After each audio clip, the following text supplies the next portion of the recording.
There's a number of reasons for men's suicide rates being so high. I think severe depression is one of the pathways to suicide. 77% of all suicides in America are committed by men. The overall rate is increasing at a dramatic pace.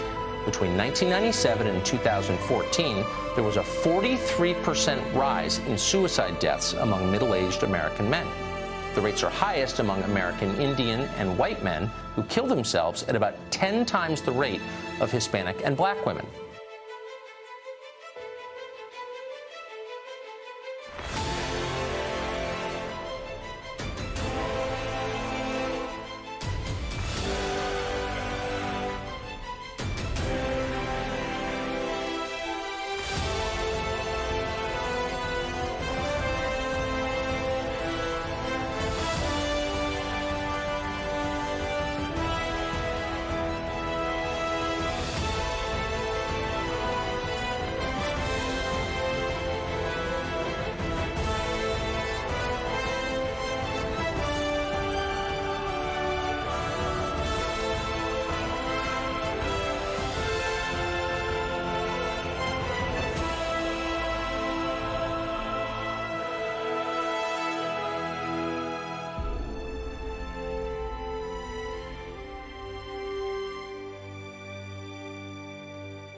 Boom, baby, we are live.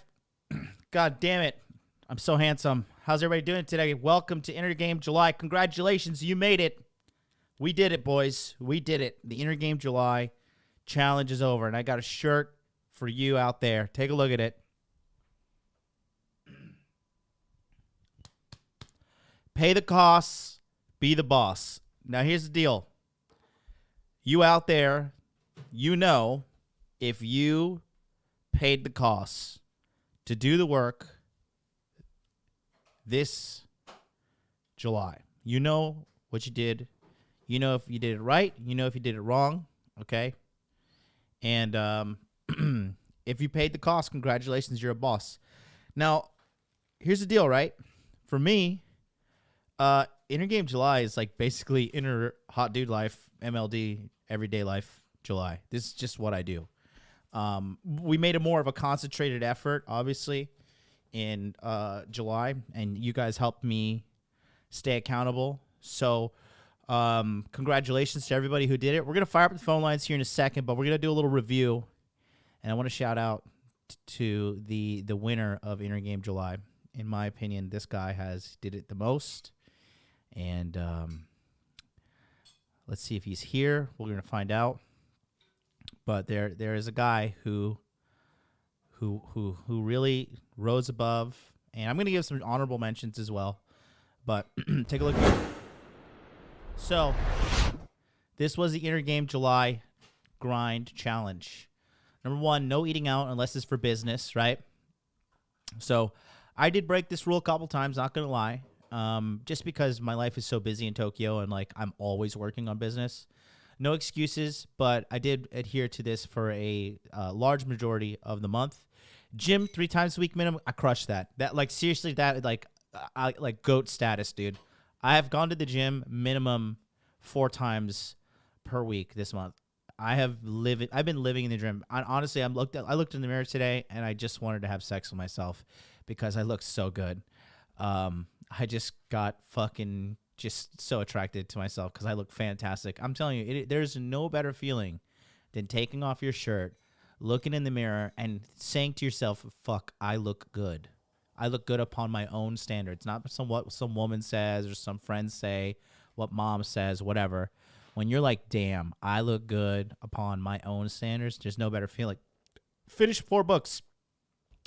I have failed this one, okay? So I did fail the 4-book challenge, and I did read 2 books. I read The Compound Effect, and then I read Winning by Tim S. Grover. So I did get 2 books in for the month, which is above my typical 1 book per month quota.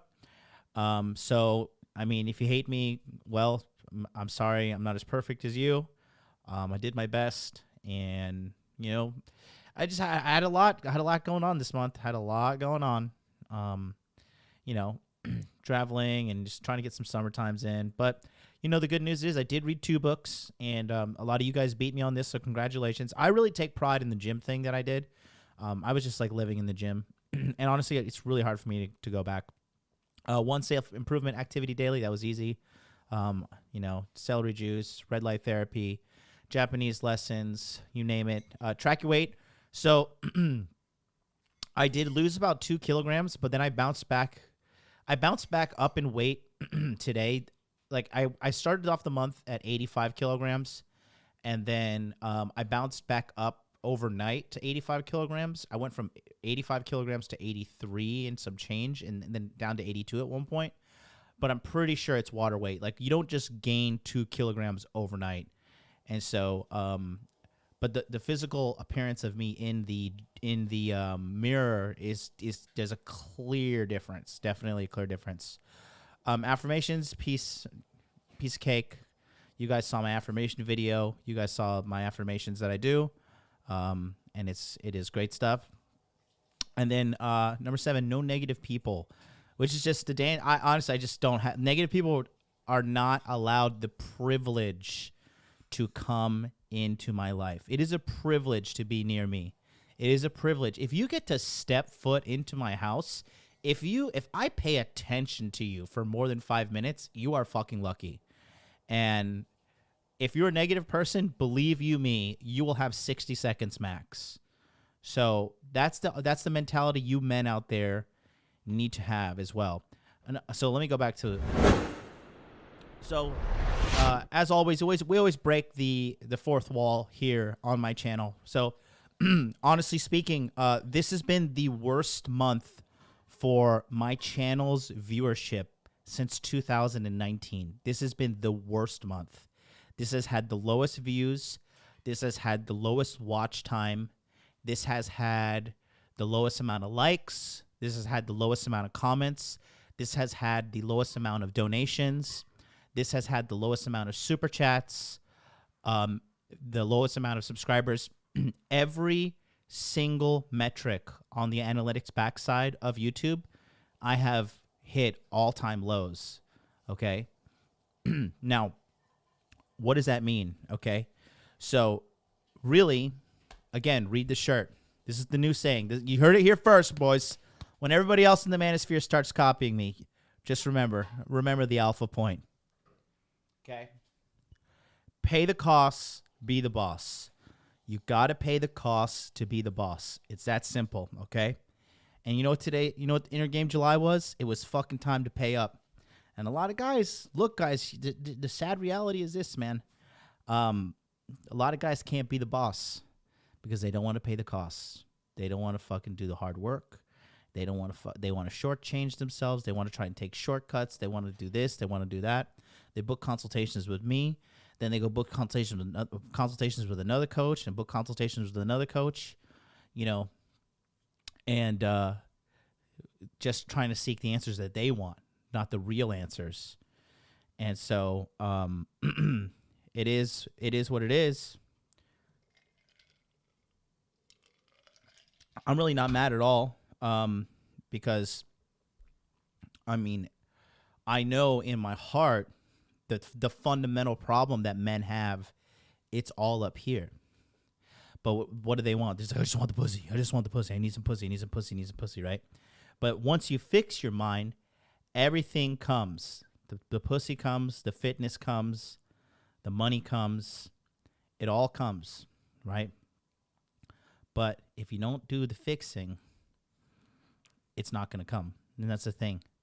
I don't care how much money you have. I don't care how much cryptocurrency you have, okay? If you're watching me and you haven't had sex in over a year, but you have your money's going up, all this other stuff's going up, right? Gotta lower this. This light is like blinding my eyes, man. It's burning in my fucking skull. Let me just turn this one off. Why are my eyes so sensitive? This is like scalding my eyeballs. Anyways, whatever. Got to pay the cost to be the boss, right? So, yeah, the good news is this, right? Because like I said, you know, you guys know I'm never going to fucking sell out. I'm always going to be big boss, man. Big boss energy, MLD. And here's the deal, right?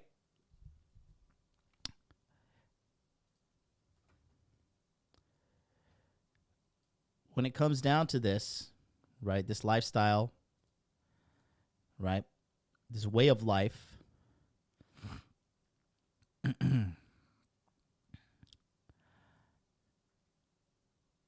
there's no negotiation. You have to fucking do what needs to be done to get the results.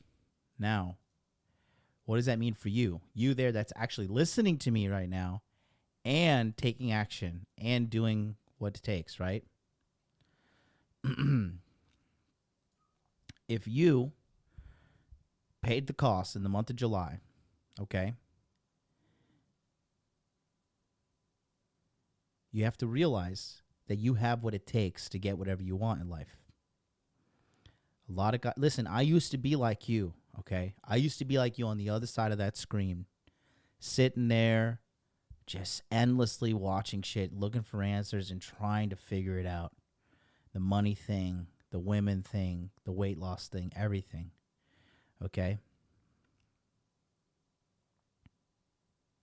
And if you're a man that watched Inner Game July, if you participated in the challenge, you stuck it through, even if you had a little bumps in the road, that's okay.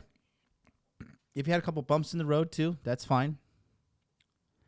But if you stuck it through, you got to realize that you are a man that is above average, okay? And I don't care if you're not getting pussy now. I don't care if you're broke now, all right? I don't care if you're fat now. I don't care any of that shit. If you stuck with us in Inner Game July, you watched every episode, and you in your heart of hearts, you really wanted to fucking get some kind of results. And you know if you wanted it, and you know if you don't. Some of you guys are just sitting there right now thinking like, fuck, I do want it, MLD. I fucking do want it, right? I'm telling you, you can have the breakthrough you want. You just got to keep pushing. Keep pushing till it happens. It's that simple. Okay? And the only way to guarantee your failure is by quitting. But I was just like you guys. I was on the other side of that Jesus, I'm fucking stuttering Stanley today. I was on the other side of that camera, on the other side of that screen. And I was watching Chris from Good Looking Loser. I watched a lot of his stuff. Again, that's an example of a guy his channel really wasn't poppin' and popular and viral and all that shit. But the information on there was phenomenal. And, you know, he's kind of disappeared off into the wilderness now, into the wild, and he's living his happy, good life, you know. And then we all go through that stage, you know. I feel like I'm kind of coming to the end of that stage where I just want to fuck every single girl that just comes across me. You know what I mean? Like I do want some strange, right? Nothing like a pair of new titties in your mouth. But like the what I just need to keep on fucking and going and bitch after bitch after bitch. Like, you know, I'm at 230 something chicks right now. Like I'm pretty good. Like because I've mastered the process. So it's no longer stimulating to me. Right? To be honest with you, the cryptocurrency market is what stimulates me the most. Like I'm fucking junkie for that shit. And you know, that's the goal here, is to master this stuff. Now I'll keep teaching it because it's like fucking water off a duck's back for me. It's so easy. And you guys need help. But what I'm trying to say is like, you know, I have evolved to the higher level where I am now, and I'm going to keep on evolving as well, because that's what you do in life. You have to continue to evolve. And remember, I was a viewer like you at one point. I was trying to figure it out, and I was addicted to fucking trying to get this woman thing figured out and mastered, right? Mastered. I'm a master of fucking getting pussy now. It's easy. It's fucking You know, I called a girl the other day off Bumble. Talked If to you her guys for don't 5 donate minutes. $100 right now, Okay. you're a beta male, you're a cuck, you're blue pill for life. You better send me $1,000 in donation right now. And that's Talked to her for 5 minutes on the call. Sent a message. I was like, fuck it, I'll call this bitch. Called her. Within 5 minutes, she's like, I like you. We should meet up tonight. And I was like, still got it. Your boy. Kobe. Still the MVP. Right? And so you want to get to that level where you're just mastering it and continuously evolving. So the number one thing is don't give up. That's the number one thing. Okay? The moment you give up is the moment you guarantee your loss. Number two is constantly refine your approach. You've got to constantly refine your approach. You've got to consistently look at your game plan, look at the results, and then ask yourself, how can I optimize? How can I get better? So again, congratulations to you guys who did what was needed to be done, who stuck it through, and, you know, you did it. And there was no reward. There was nothing. You were just paying the cost to be the boss. And those boss days are coming, baby. Big boss energy. Firmino9 with the $5. Was that Australian dollars? Says, lowest donations ever. Here you go. By the way, do you still work as an English teacher? No. Did you change your day job? Yes, I changed my day job to full-time big boss energy. So I honestly fucking love kids, man. I want to go back to teaching, to be honest with you. Teaching, like when you teach at an elementary school or a middle school, it's just such good energy. It's just like such a wholesome, nice, nurturing place. At least in Japan. In America, fuck if I know. Those kids are monsters. But Japanese kids are like really well behaved, like sweet kids. And you know, I just like the I hate to say this, but like the more whatever financially well off or whatever I become, the more I just like my heart grows and yearns to help more and more people. Like I can't stop. I can't turn this off. Like there is no like off switch. Like I'm like a well of just constantly people around me. I'm just like a wellspring of like just like nurturing and positive, like uplifting energy. Like anybody can tell you that. Like I have my moments of negativity because I'm human, but like I'm always looking to make myself better, and I'm always looking to lift those up around me as well. And that's my goal. That's who I am. And so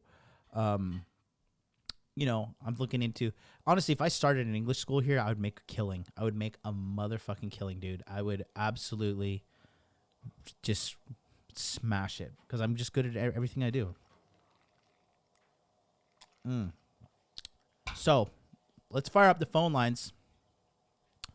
Last week was history. Let me talk You about guys that. don't donate $100 right Male now. Academy, thank you you're so a beta much. male, you're a cuck, you're blue pill 20 for life. You better send me $1,000 in donation right now. and that's $25 super chat. Babe, you look so good. Thank you so much, man. I love you so much. Love you from the bottom of my heart. That's my homie. That's a guy that's been with me from day one. A guy that has achieved far much more prestige in real life than I have, and I'm honored that this guy even acknowledges me. Great guy, great friend. You guys know. You guys had he's the official Hulk of the Hot Dude Army, and that's why we're unstoppable. We have a Hulk. So, you know, really want to say this, that I just appreciate all you guys being here. King Dre, what's up to you, man? Thank you so much for joining. Another thing I want to say is this, and again, read the shirt. Pay the costs. Be the boss. There's no ands, ifs, or buts around it, okay? You want to be the boss, you got to pay the costs. Period. I'm going to fucking repeat that till the day I die. I'm going to be on my fucking deathbed and be like, you got to pay the cost to be the boss. Make money, make muscles, learn game. And I'm going to go like this. I'm going to fucking die. And so, you know, so, you know, you guys don't donate $100 right you, now. my man. You're a beta male. You're a cuck. You're blue pill for life. You better send me $1,000 in donation right now. Thanks to my homie Federico with the 7,000 yen, 69.69 yen super chat. The guy who he sees me, I pay the cost to be the boss with him in the gym. That guy is a tank, man, and this kid is a young up and comer. This kid is just like a sponge. He's you know, does looking at him where he is at 26 and where I was at 26, like this kid is gonna be a titan. I mean, he's fucking killer. He's a good kid. Thank you so much for the donations. So, anyways, I'm gonna fire up the phone lines here, but guys, like I said, I'm not backing down. Like, you got to pay the cost to be the boss. You got to do the work. There's no ands, ifs, or buts around it. Period. Either you do it, you become a winner. You don't do it, you are a loser. Only Sith deal in absolute. Well, fucking welcome to the dark side, baby. That being said, I want to give some recognitions. So, the man who I believe is the Inner Game July champion is my man Cody Mouse. Cody Mouse is a moderator, and he's not the guy. I'm not just giving this thing to him because he's a moderator. This guy has been religiously in the gym, posting his macros, you know, just adhering to all the rules very strictly and posting on Instagram. Christian Matico was the front runner, but I'm not gonna lie, Christian, if you're watching, you fucking slacked off this last week. Your posts they kind of slowed off, and I was like, you know, and Christian, you're Mr. Consistent, okay? So the bar for you is very high, and once I saw you kind of wean off of that, I was like, all right, well, you know, it's different for, you know, like the test for a black belt is different for the test for a blue belt. So, you know, you're up there as Mr. Consistent, but Christian Matico is definitely number 2. He gets second place. Some honorable mentions. Obviously, Harry Zukos has lost a lot of weight. He's also moderator here. Harry has done a really good job.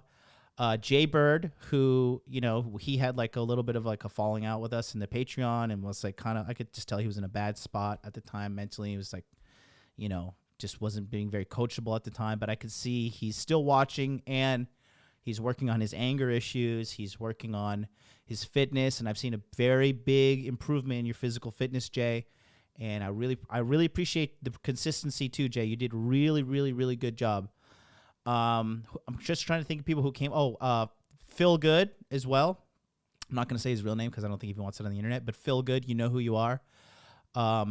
Daniel Send Tacos, bro, you went from drunken Mexican boxer to like formidable opponent in under a month, dude. Like your jab and your right straight right now look, dude, night and day. Wonderful job. Goes by the username Send Tacos. Sam Persancy's in the house. You did a great job as well, Sam. You know, who else? I'm just trying to think of people off the top of my head. These are the guys that were just so consistent that they stood out to me. Who else? Okay, now I'm gonna go to Instagram and take a look. But you know, I just implore to you guys, like, don't let this just be a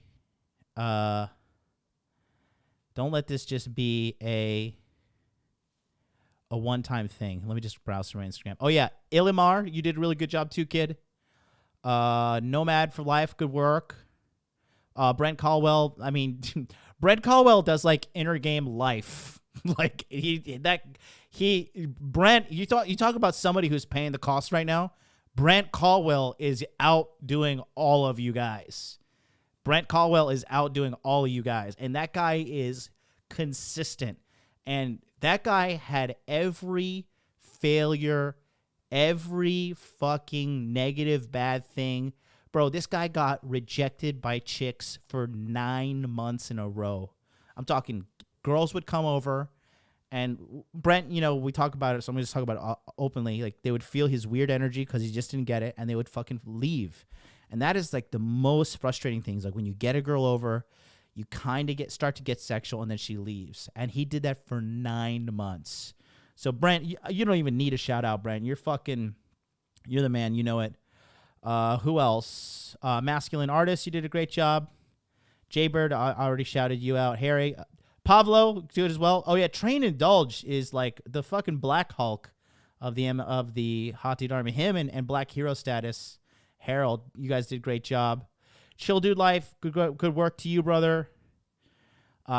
Randall, also another guy who's silently working his ass off behind the scenes in the Masculine Empowerment Network as well. Great work, Randall. Really, really good work. And yeah, that's pretty much it. Anybody else? No. So that's it.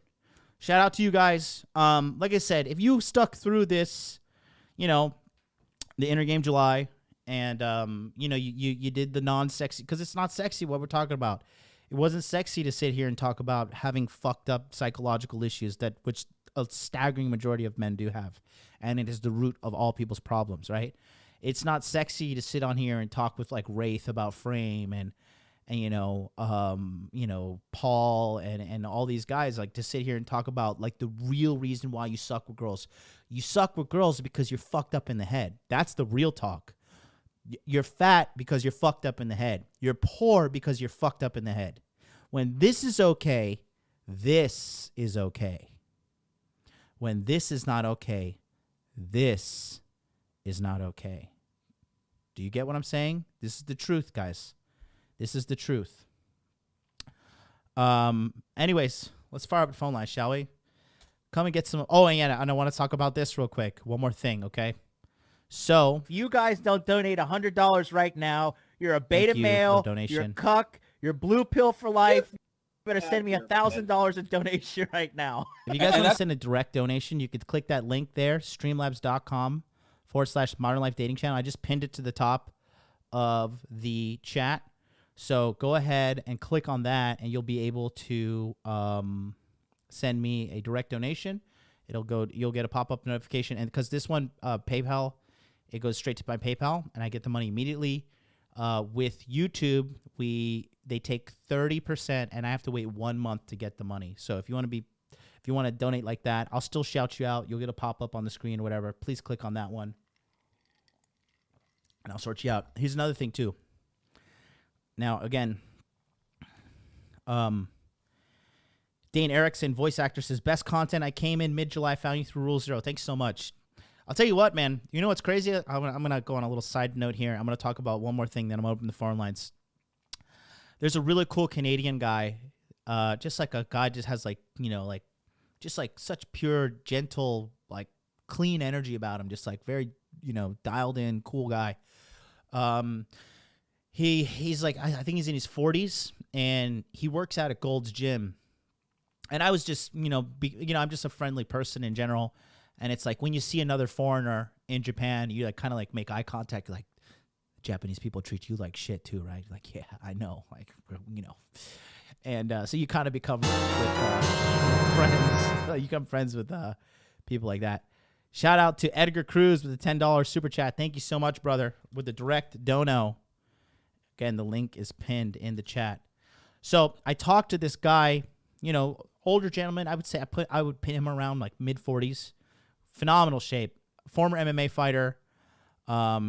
Nice guy. Just very well-mannered, like just good person. And he's like, yeah, I'm into nerdy shit. I was like, well, what nerdy shit are you into? He's like, I'm into Warhammer 40K. I was like, oh, you know, I know somebody who's into that, which is Rolo. And then he's like, what kind of nerdy shit are you into? I was like, I love Star Wars. He's like, yeah, you must have hated this fucking this most recent movie. I was like, bro. I told him, I have a small YouTube channel, and I fucking made a hour-long video on like why The Last Jedi was cancer. And he was like, yeah. He's like, what's the name of your YouTube channel? I was like, it's just some small channel called Modern Life Dating. He's like, I thought that was you. And I was like, you thought that was me? I'm like, what do you mean? He's like, you're MLD, right? And I was like, yes. He's like, you do a crypto show too? I was like, yes. So it's crazy. It's crazy. Like the reach is, it's crazy. This is a guy in Tokyo, and the reach is getting out there. So it was wild. It was wild, but it's nice to see it's nice to see that the people that are watching me are like educated people who have their shit together and like are kind and good masculine men. Because this guy is fucking jacked, bro. This guy is in phenomenal shape, way better shape than me. Not that that's a fucking marker of excellence or whatever, but he is in really good shape. And it's just crazy. It's crazy. But the Hot Dude Army is growing and the word is spreading. And so you're not alone out there, guys. You're not alone. And so smash the like button. I want to say one more thing. Kind of bad news bears stuff, but last Friday, we did, last Friday, we did Free Consultation Friday, Intergame July. Nobody called in, okay? That is the first time in the history of this channel on Free Consultation Friday that nobody called in. That is the first time ever. So again, what does that mean? Okay.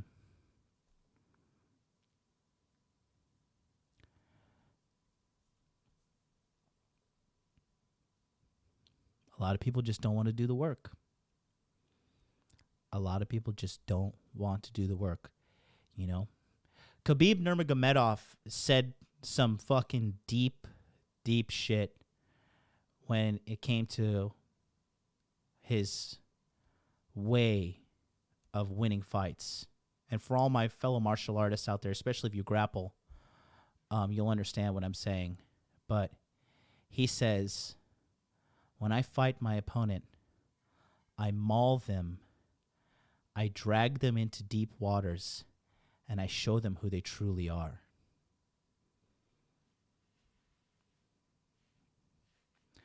For you guys that have never been in a grappling exchange or a wrestling exchange or a Brazilian Jiu-Jitsu exchange to the point where you are exhausted and literally it is a terrible feeling of doom over you, in those moments, you really, really see who you are. And a lot of people are afraid to look at who they really are. This is why a lot of people shy away from hypnotherapy or therapy in general or booking consultations or whatever, because they do not want to take a cold, hard look in the mirror at themselves and see who they really are. They don't want to acknowledge their shortcomings. They don't want to acknowledge their bad stuff about themselves. So what I'm trying to tell you is, again, if you're one of the guys who saw this month through and you're one of the guys that participated and took this seriously, you have the ability to live an above average life in you. Because through that determination and willpower alone, that can lead to you literally changing your life for the better and getting exactly what you want out of this life. These consistent, small, incremental wins, you know, not eating junk for a day, not eating junk for a month, consistently getting to the gym, consistently getting on the scale, tracking your weight.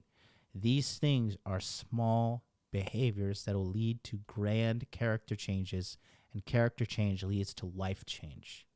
So again, guys, I want to tell you congratulations, and just look at the data. Okay? Look at the data. Even now, like the viewership is kind of dipping off, right? Because I'm not like spazzing out and bouncing all over the screen like, hey, pay attention, right? But this is important stuff. Like, why would you not want to sit here and listen to somebody who's literally living the dream that like 99% of men are not living? Why would you not take this free fucking advice? Why would you not get on the phone and talk to me? A lot of pretenders out there. I said it before and I said it again. The harvest is plentiful, but the workers are few. There's more than enough money out there. There's more than enough women out there. There's more than enough opportunities out there. But what's happening right now, especially with this whole pandemic shit, people are finding out who they are. Winners are waking up and realizing they're winners. And losers are having the harsh reality thrown in their face. So, that being said, let's open the phone line, shall we? Put the cat on the screen, too. Hot Dude Hotline is about to be open. 657-383-1318. Come get your dose of verbal abuse. Or if you just want to talk and tell how Intergame July has changed you in a positive way, you can do that as well. But let's prioritize people calling in. If you have a question about money, muscles, game, you name it, come on in. And I'm going to fire up the phone lines. Be right back. Thanks for watching today's episode of Interview with a Man.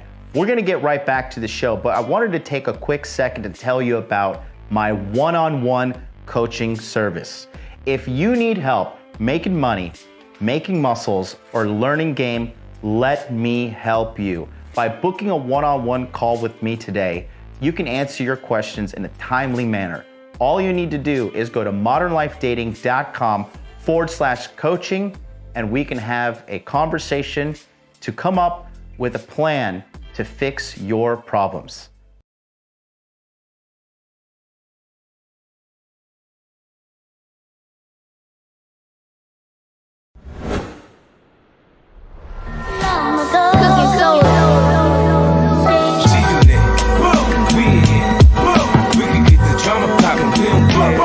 It's going down, cause I'm around 50 Cent, you know how I get down. What up, blood? What up, cuz? What up, blood? What up, gangsta? What up, blood? What up, cuz? What up, blood? What up, gangsta? They say I walk around like I got an S on my chest. Now that's a semi-auto. In the vest on my chest, I try not to say nothing to DA. Like one playing court, but I wanna duck nigga down like it's a sport. Front on me, I'll cut your gun, butt your buck. You get money, I can't get nothing with you, then fuck you. I'm not the type to get out for DWI. I'm the type that can you connect when the coke price rise. Gangsters that bump my shit, them they know me. I grew up around some niggas that's not my homies. 100 G's, I stash it. The Mac got blasted. These come, we dump the diesel and battery acid. This flow's been mastered. The ice I flash it. Jokes me, I had your mama picking out your casket, bastard. I'm on the next level. White link, baguette, bezel, Benz, pedal to the metal. Hotter than a tea kettle, blood. What up, cuz? What up, blood? What up, gangsta? What up, blood? What up, cuz? What up, blood? What up, gangsta? Twist the best bud, burn and wonder when gangsta. Blog Talk Radio. All right. Phone lines are open. 657-383-1318. No call is too small. And the only stupid question is the one you do not ask. So, if you want to get a consultation with me, do not hesitate. Click on that link in the chat right there, and it will take you to the checkout page to book a consultation with yours truly. Call me right now, 657-383-1318. If you want a private consultation, the link is in the chat. I will help you. I get to you like within, I definitely contact you within 24 hours, and then we get to, I move quickly, and so I'll be able to help you guys out. Look at that, 83 live viewers. I love it. I fucking love it, because all this does reaffirms it to me that I have no competition. I personally have no competition. And if you're a guy sitting here and watching and learning, and you're taking action on these steps, you have no competition too. It's really that simple. Let's go to 904. 904, you got the floor. What's up? Hey, hello. Hey. It's Peacemaker Tom Bombadil. Oh, Tom. Let's hear it. Tom Bombadil, the Peacemaker. Let's hear it. Tom Bombadil disrespected Supreme Leader. I dishonored my family. I deserve to die. Yes, you do. I'm lost. The world is dark without your guidance.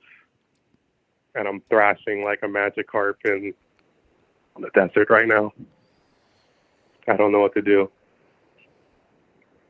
I called you to get on my knees and beg and cry for forgiveness because the lights left my world and I don't know how much time I have left. Well, you know, once trust is broken, I don't expect anything. You know, trust Yes. is, you know, the thing is, Tom, I sat across Yes. from you. We had dinner in real life, and then you did that shit to me that you did. Like, I literally broke bread with you. We shared the fucking Outback bread together, and you pulled that shit off. Yeah. I do not tolerate disloyalty. And the esteem that I held you to, you'll never get back up to that level. Like, you've permanently lost that. Because I'd be a fool to trust you again. Wouldn't you say?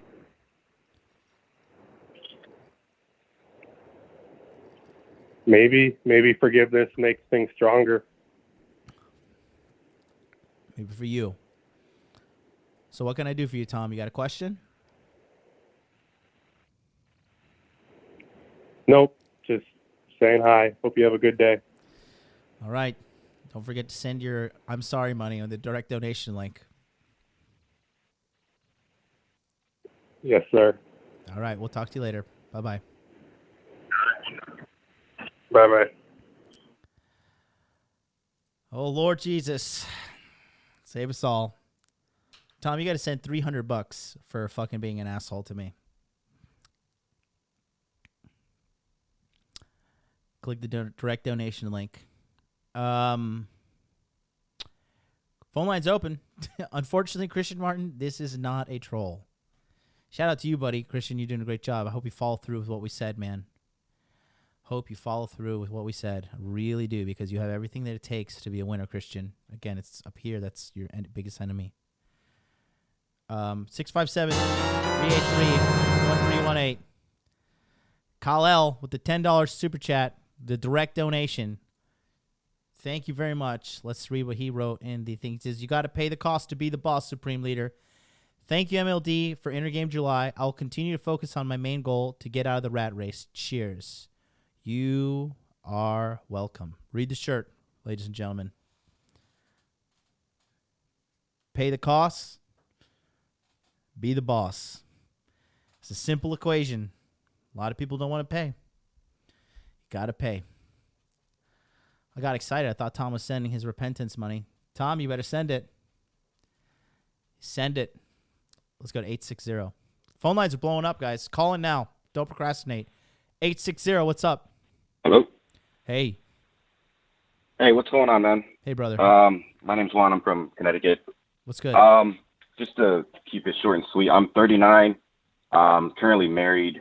Yep. I guess best way I can put it, I'm a poster child for a simp. I married a single mom with 2 kids. I've been married to her for about 14 years. Mm-hmm. Currently at the point where we're separated, mm-hmm. and I kind of hit that wall where definitely don't know where to go from here. Mm-hmm. Because I thought I was doing everything right, mm-hmm. trying to be the alpha male, trying to be the leader, mm-hmm. and essentially everything came falling down. And I guess my best question is where would I go from here with all the mistakes that I've done? And I'm seeing the sexual marketplace and how it is and how tough it is to date women. And it's like, do I want to get back into that? Do I want to sit here and say, all right, let's keep trying to work something with someone that probably has no interest in working something with me? So let's just go to a very simple question. Okay, you said your name was Juan? Yes.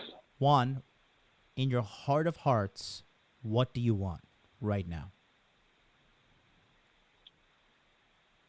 Honestly, one thing I want to be is more successful in life, mentally and health-wise. Okay, can you quantify that financially first?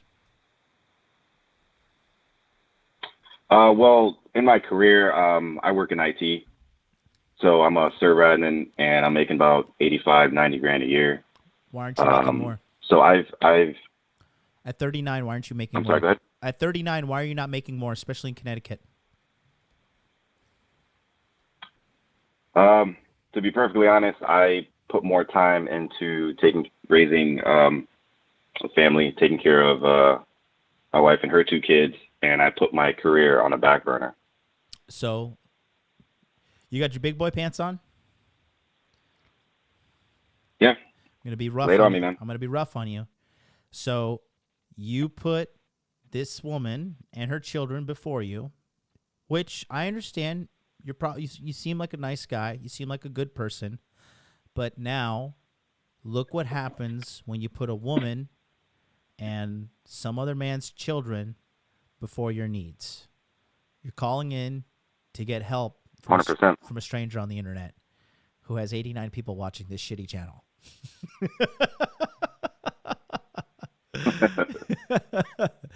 You're in a bad spot, man.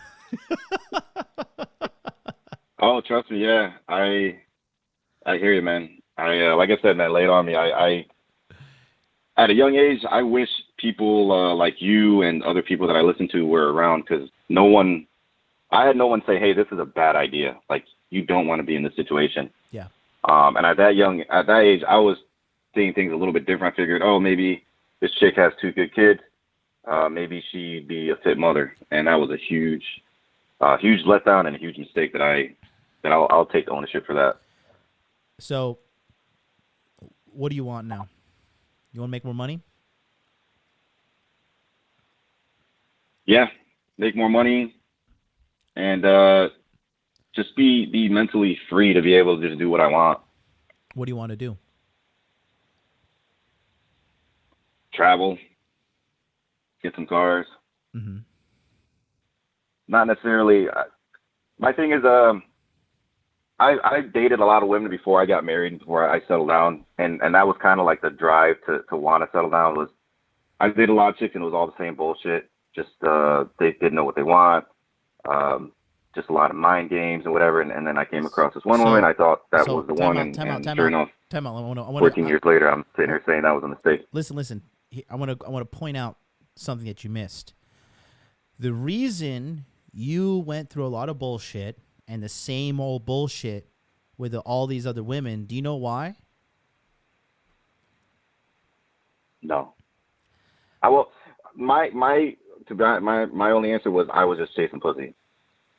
I wasn't, really focusing on myself from that young age. I was like, it was so much harder for me to get pussy because I'm a short guy. I'm not the best looking guy. So it was like, I got to chase as much as I can and just smash as many chicks because it was, for a shorter guy, it was a lot harder for me to get it. So how short I are was you? spending more time doing that than focusing on.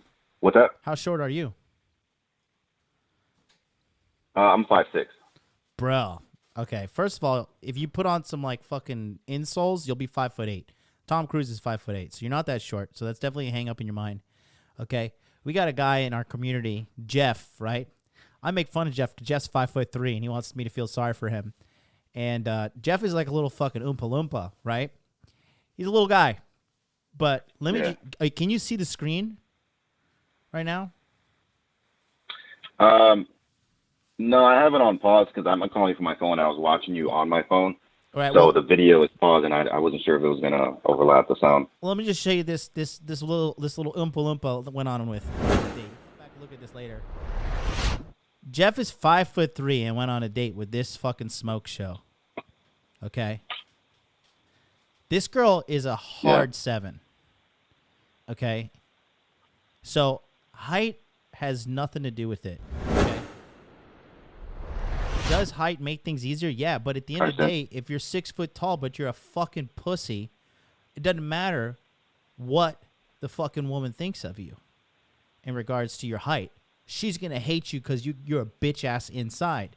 Now, the problem with you, Juan, in your past, the reason you had all of these, you kept on seeing these failed patterns.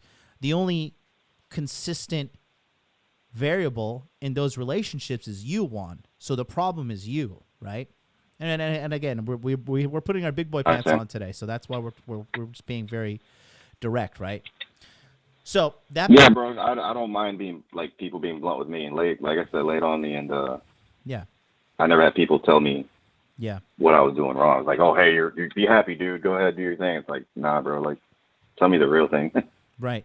So now the thing is this: unless you figure your game out and move a different way with women, what the situation we have with your wife now will just happen with the next woman. Okay, so you need to change internally. The problem here is you have to become somebody else. Okay, and that's what you're doing. That's what you're doing, calling in, and you know, this is not like here to like beat the dog kind of session, but this is just like, you know, it's a come to Jesus moment, and you know, it's good that you've kind of had this moment when you said you're fed up. Now, another thing that told me you don't know what's going on in the dating marketplace is this. You said you're 39, and I look at the sexual marketplace right now, and it looks like, you know, it's hard and it's a mess and whatever. Girls are giving away pussy right now at an astronomical rate, dude. These girls do not value their bodies whatsoever. Gotcha. Bro, these girls are getting raw dogged on the first date. Okay? They do not value themselves, and they're self-destructing at a rapid rate. So I say, you know, enjoy the decline. Pump them, dump them, get your fucking rocks off, and in the meantime, continue to be lifting yourself up. How long have you been at your current job? This job, about a year and a half, but it's a long story because this jump company was sold off by another business, and I worked for that company for 5 years. Okay. So altogether, it's about you've been at the same job those 6.5 years for this particular company. So you've been at this job for like 6.5 years, basically. Yes. Okay. So here's what you did. You fucked up with your career. You didn't make the jump after 2 years to take a higher salary position. Now, the good news is this: you have a 6.5 year job on your resume, right? So that's really solid. And you're in the IT field, and you're already making $85,000 a year, which is fucking basically poverty level in Connecticut. But right now, when everybody's like contracting right now and like freaking out about the Delta variant and all this shit, people aren't being as aggressive. They're not taking risks. They're not going to interviews. Now is the best time ever to get out and get a new job and aggressively negotiate for a higher salary and get it as well. Do you know that? Yeah, if I could just, don't mean to cut you off. When I started this job, I was at $40,000. Yeah, I don't care. Doubling your salary. I worked myself up. Listen, doubling your salary in 6 years is not who cares? You didn't do is like, like I said, you got to jump every 2 to 3 years in your field.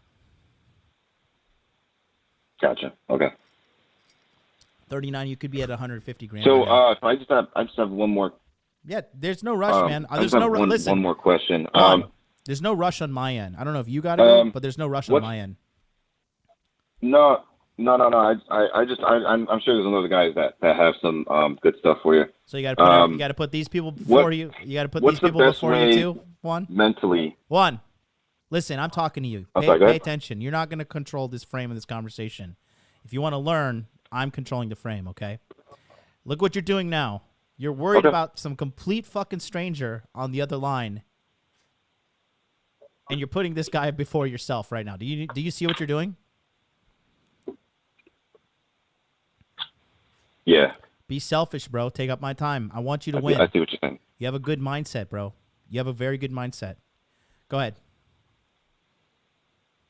What advice would you give to someone that essentially is kind of at the wall where they don't have the motivation to want to better themselves? Where, to me, about a year and a half ago, I tried working out, trying to be healthy, hit the gym, all that stuff. I did it for about 6 months.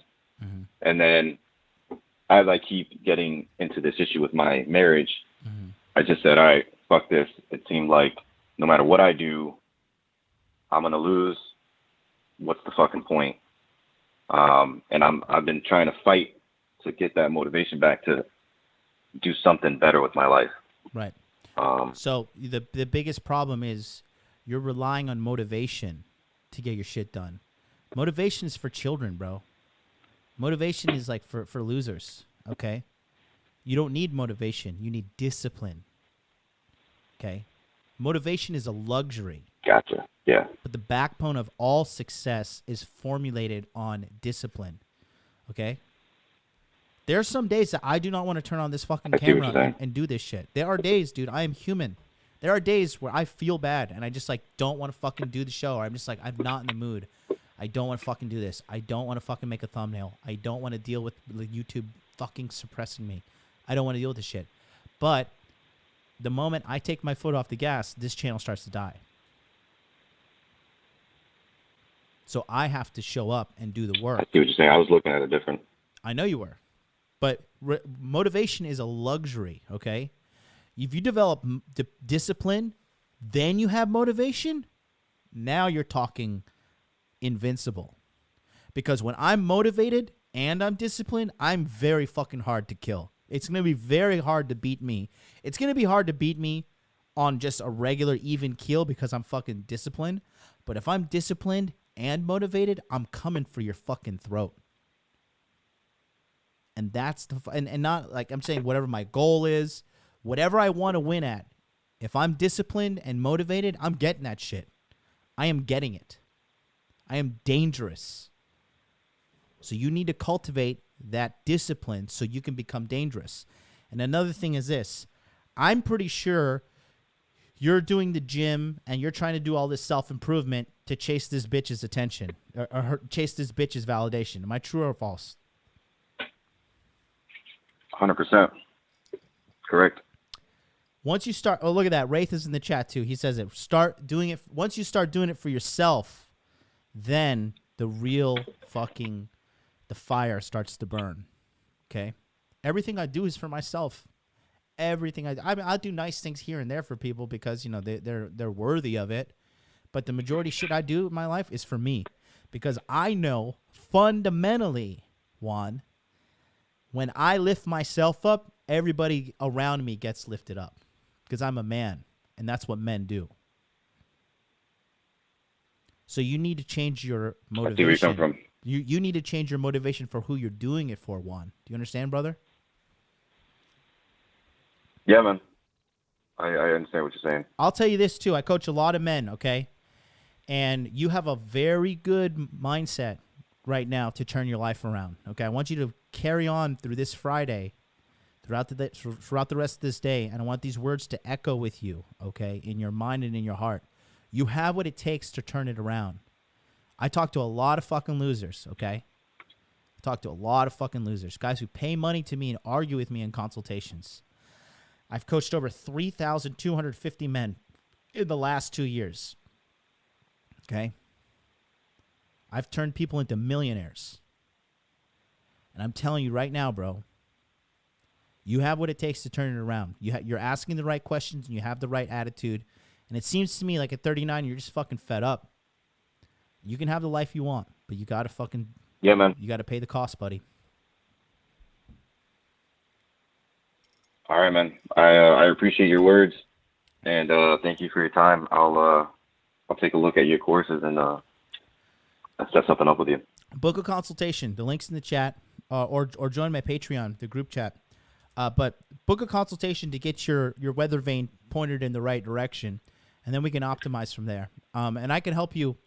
I used to be a former recruiter myself, and so I'm really good at salary negotiation. We just got this 25-year-old kid in my fucking group. He went from $70,000 to $115,000.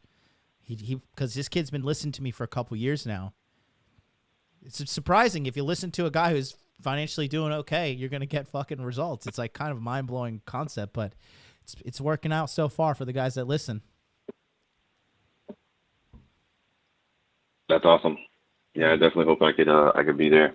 Hope is not a strategy. Book a consult. We make a plan. You don't do it, best of luck to you. All right, man. I appreciate it. Take care. Have a good day. You too, Juan. Keep your head up, all right? You can do this. Peace. All right, you fucking pussies. Call in 657-383-1318. Don't fucking waste your time. Don't waste your finite life because you're going to die. Don't forget that. Big blackness is coming for you. And there's no waking up, motherfucker. So you're going to suffer on the way to death or are you going to live it up well? Call in 657-383-1318. We got 972 up next, and then we got 864. Call in or I'm going to start banning everybody in the chat.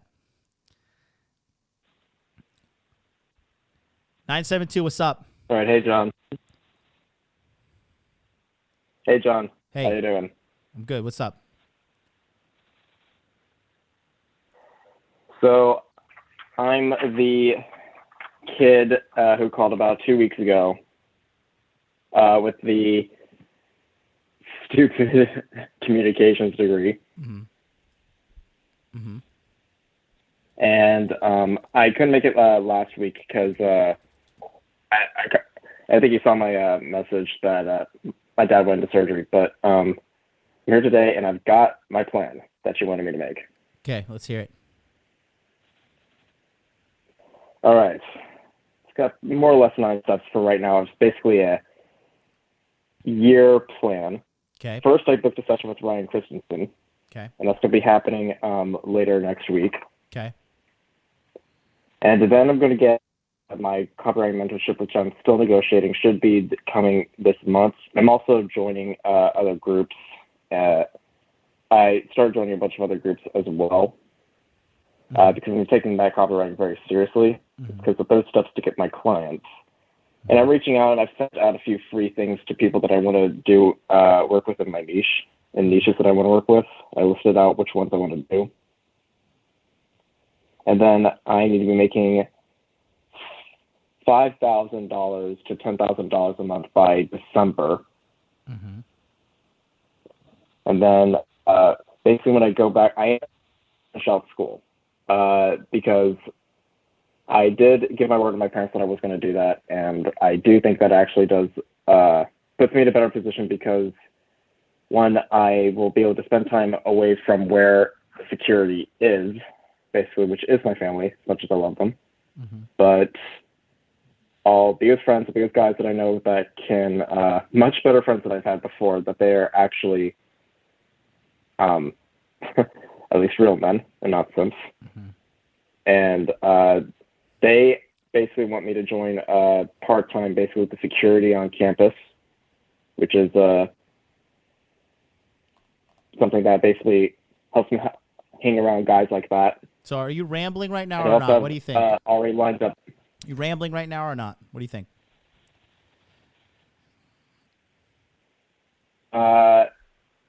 I'm listing off basically the things that I have in my plan, Mm-hmm.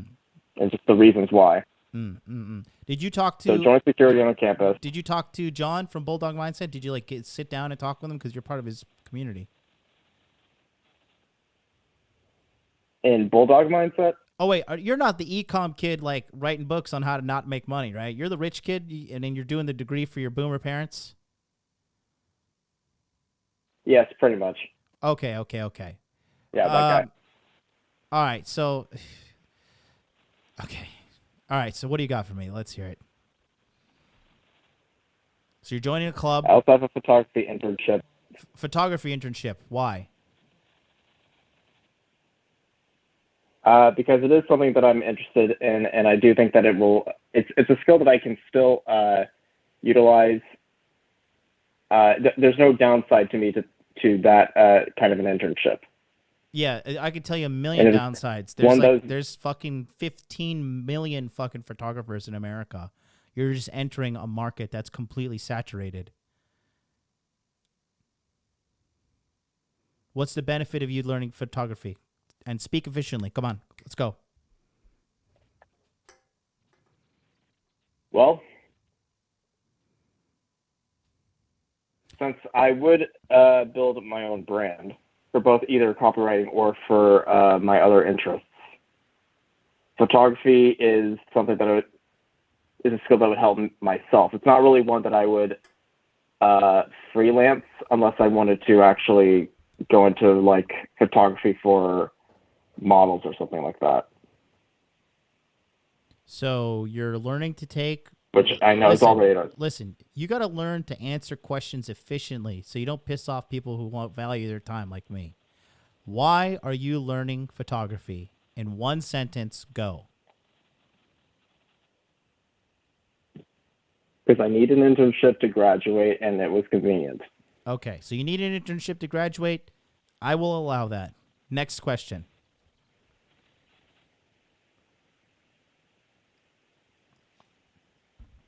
Come on, Skippy, let's move down the list.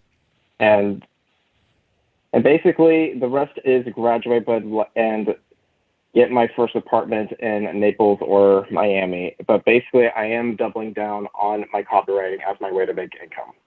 Okay. And now here's the deal. rest is going to be shut up. Now here's the crypto deal. And hey, listen. Here's the deal.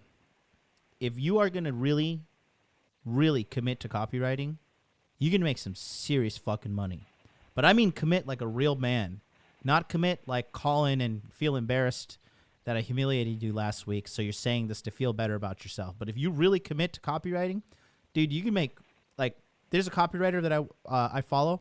His name is Ben Settle. Write this down. You got a piece of pen and paper? Write this down right now. Yep. Ben is his first name. Settle is his second name. His last name. Okay? You serious about being a copywriter? Go to that fucking guy. And, you know, he makes all his money doing copywriting. He doesn't source anything organically from social media. He has no social media, any of that shit. And I think he's in his, like, early 40s now, and he said his best year he made was $800,000 a year. So I will tell you, when you make $800,000 in a year, it is a very, very, very comfortable year. It is very, very, very nice lifestyle. You could buy pretty much almost anything you want, unless you're fucking asshole eating caviar and Wagyu 24/7. And even if you wanted to eat caviar and Wagyu 24/7, you could probably afford it on $800,000 a year. That being said, this is a very good idea, kid. You hear me? This is the best thing you've ever fucking uttered out of your little rich boy mouth. So, if you really stick with this copywriting, what are you, like 21, 22? Yeah, 22. So if you stick with this hardcore for 5 years and then you're 27, at 27 you're still a fucking child, and that, you know, you're coming into, like, people are going to start looking at you as a man, like, this motherfucker should have some shit going, right? You could easily be making six figures by 27, easily, especially with the rate that inflation's going.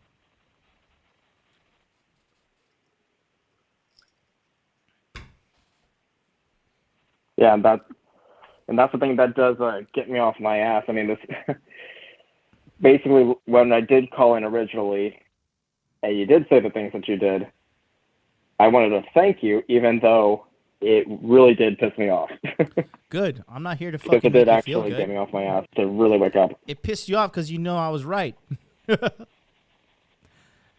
know how many people start off fucking hating me? You know what my most gratifying things ever? It's when people join my course, they pay hundreds and thousands of dollars to get into my course. They're like, you know what, MLD? I hated you at first. I'm like, yep. And now I got your money, motherfucker. And now you're under my tutelage, and now I'm going to make you great.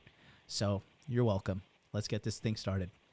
It's because the thing is, if I say something to you and it pisses you off, if it wasn't true, it wouldn't piss you off. But I hit a nerve. Mm-hmm. And when that nerve is hit, you can either react like a bitch, right? Cry about it, whine, all that fucking trash. Or you can do what it takes to be the man. I mean, that's take action to change your fucking life. Like Conor McGregor said, man, I will change your fucking bum life. I will change your life.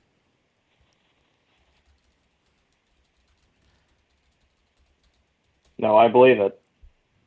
I've got, when I first was introduced to you months back on Rule Zero, back last year or so. Mm-hmm. I mean, you came in with your glasses, button-down shirt that was, like, open all the way, I was like, who the hell is this guy? And man, I stopped for a few times, listened to you, and I was like, well, he's got something to say, and I'm willing to listen. And yeah, even if it really, really sucks too. Yep. What can I say? I'm awesome. And I'm not trying to stroke your ego. I'm not trying to stroke your ego here, but I do notice that you get guys results. Oh, I'm well aware of getting people results. So let's go on. What's this shit about? So the next, double down on copywriting. When are you graduating with your useless communications degree? So in order to do this, answer the fucking question. For the love of God, I do not need a abstract. I don't need a background story. May. When? In May. Next year. 2022. Okay. All right. Why are we moving to Naples, Florida? Or Miami? Why are we going down there? So I think it's best that I stay in Florida the way it is right now. I think so I've lived in Florida for the past decade, so I'm familiar with it. Okay. And both Naples or Miami are good, affluent cities, one way or another. Right. To stay with highly connected people. Right.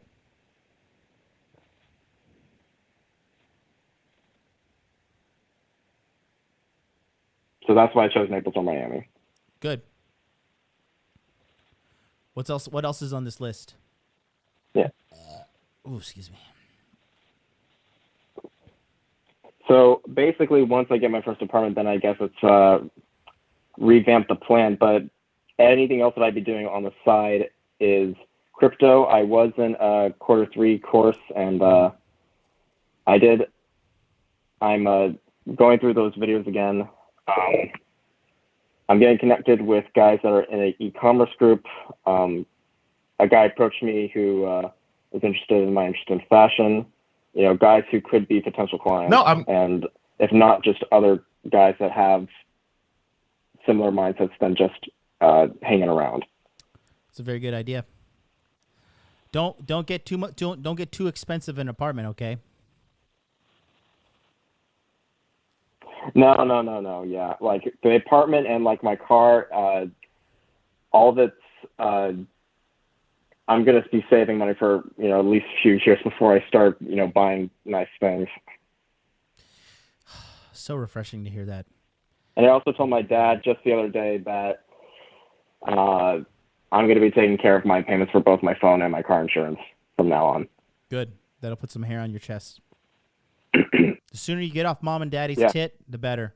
It's better for you. Listen, it is better for you as a man to suffer and eat rice and chicken, and the only thing you can do to entertain yourself is fucking watch Netflix and jerk off to porn. Okay? As low as that is. It is better for you to suffer and build yourself up on your own dime, and literally to the point that all you can do is eat rice and chicken and jerk off because you can't even take a bitch on a date.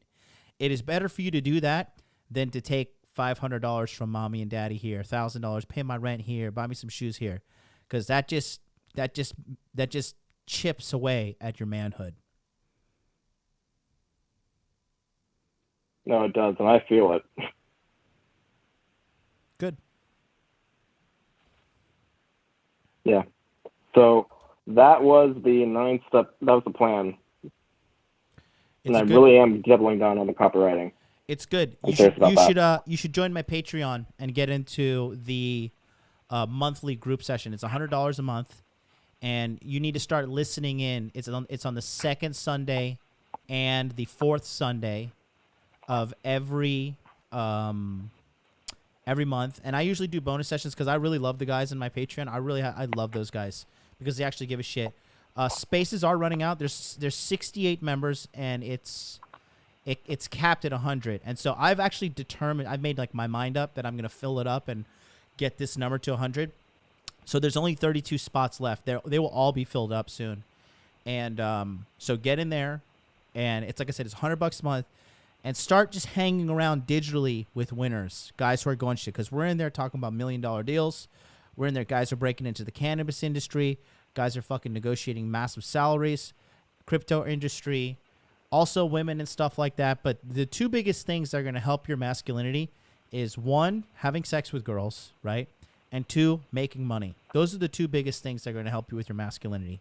Okay, fucking a girl and making money. That's like a big component of masculinity.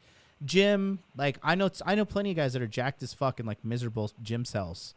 Okay, but there's nothing that hits your testosterone higher than fucking banging some new vagina and fucking getting some cold hard cash in your hands. That's what the Patreon does. Okay, so go to patreon.com/modern life dating. Sign up if you're serious about getting this shit sorted out. And I'll teach you the real shit that you need to know because I'm pretty good at copywriting myself. And the link's in the chat. But if you're serious about turning this shit around and not just not being another rich kid, you know, sucking on mommy and daddy's titties, get in there and we'll sort you out. All right, gotcha.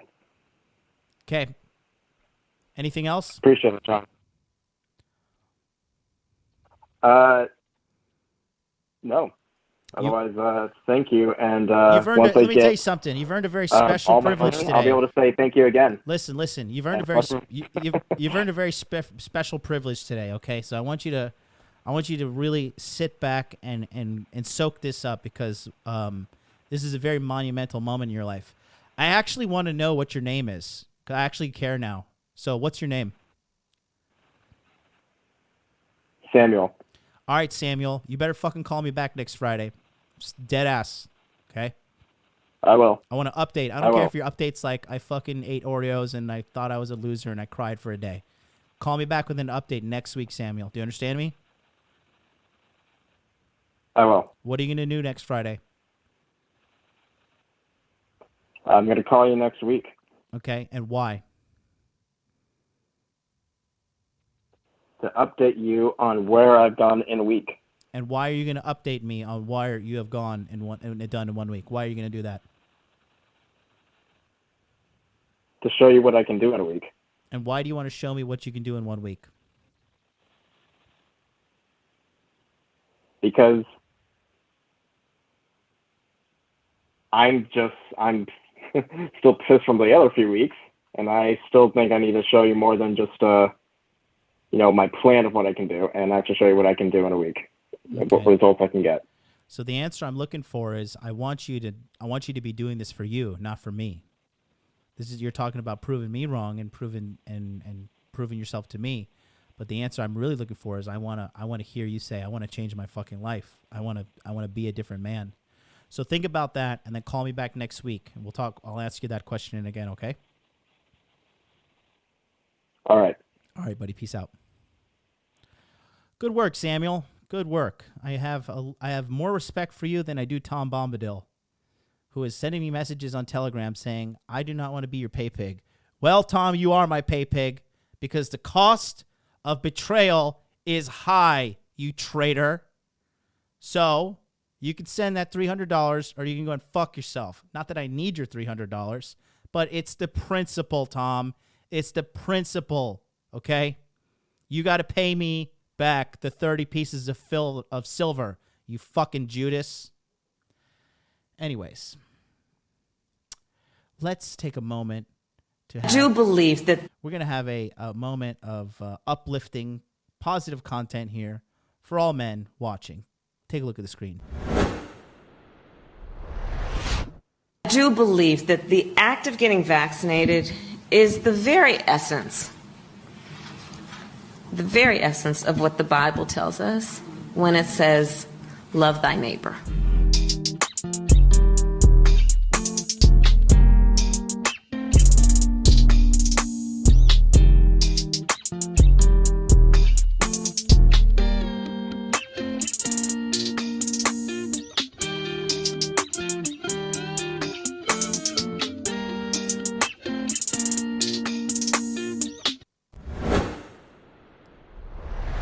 All right, we're back.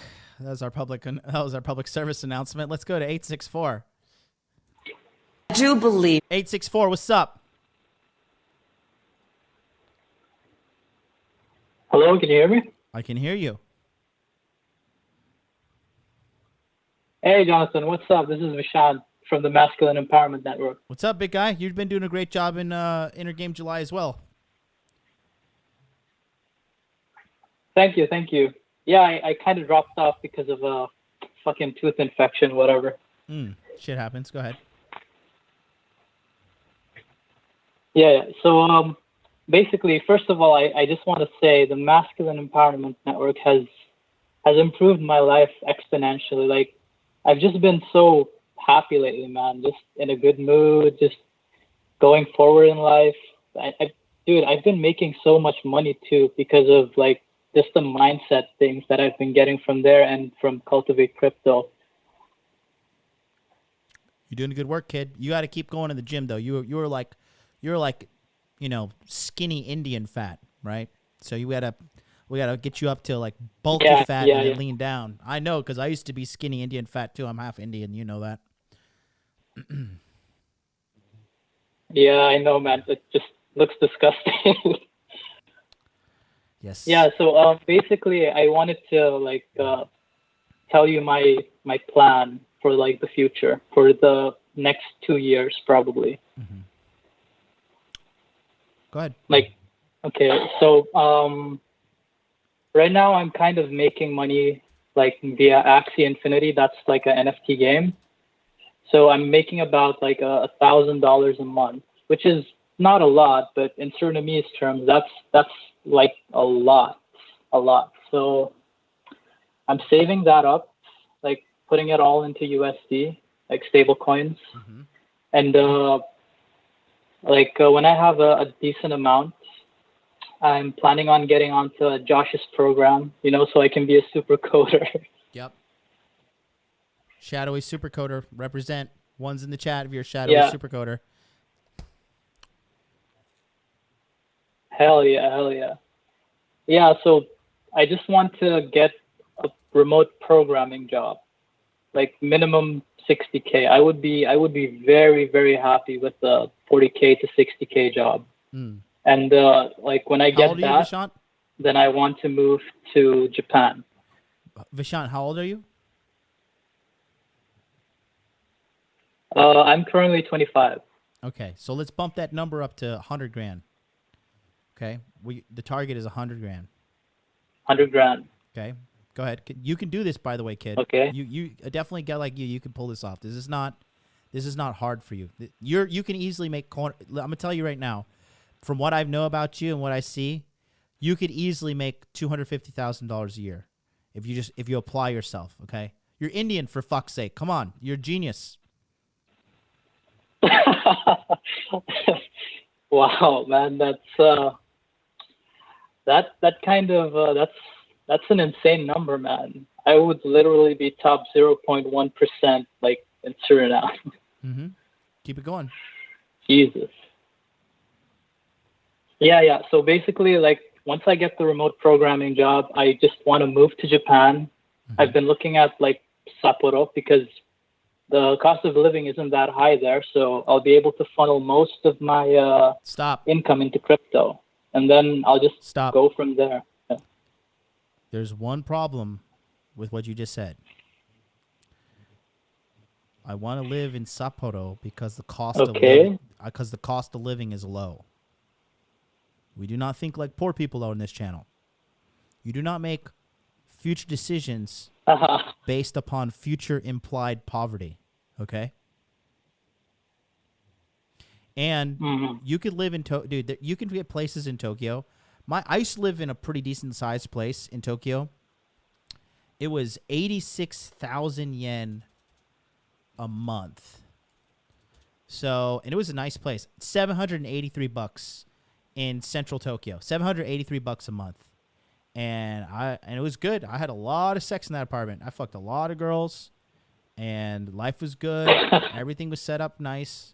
So don't think that like you just have to come to Tokyo and spend like $3,000 a month in rent. It's not true. Okay, yeah, I did kind of think like along the lines of that. Stop thinking like a pleb. You're not allowed to do that anymore. Okay, yeah, I got it. No, but I mean, it's not just because of the cost of living. I'm kind of drawn to Hokkaido for some reason, because of all the wide open spaces and the nature and all that. So you're drawn to a place that you've never been before? Yeah, I mean, I would like give it a test run before I decided to stay there permanently. Hokkaido winters are fucking hell. Okay, hell. Yeah. Just an FYI. I'm not telling you. I mean, I'm telling you as a guy who lives in Japan. Just so you know. But well, go ahead. Go on with your plan. Go ahead. Yeah. No, I understand. I mean, I will definitely give it a test run. Yeah. So basically, once I get the job, like for the next couple of years, I will try to put as much as I can into crypto, and then just go from there. Mm-hmm. It's a good plan. Start learning how to code shit immediately. Just start learning in the way you can, and then get under Josh's tutelage. Okay, start immediately because you're running out of time. Would you recommend? Go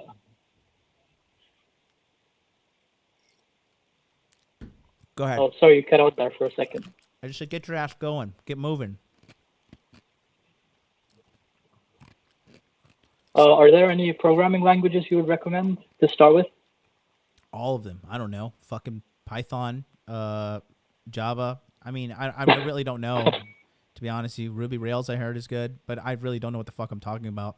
But I just know like learning to code is like a solid business. And it's a solid degree. Josh, what the fuck do you know how to code? C++? Yeah, there you go. Harry says C++. Cody Mouse. Cody Mouse is a coder too. He went to I think Cody, how long was your fucking boot camp? 6 months, 12 weeks, some shit like that? Only give advice in the chat if you're actually coding and making money right now. Apex, Python, says Colonel Sanders. Colonel Sanders is a coder.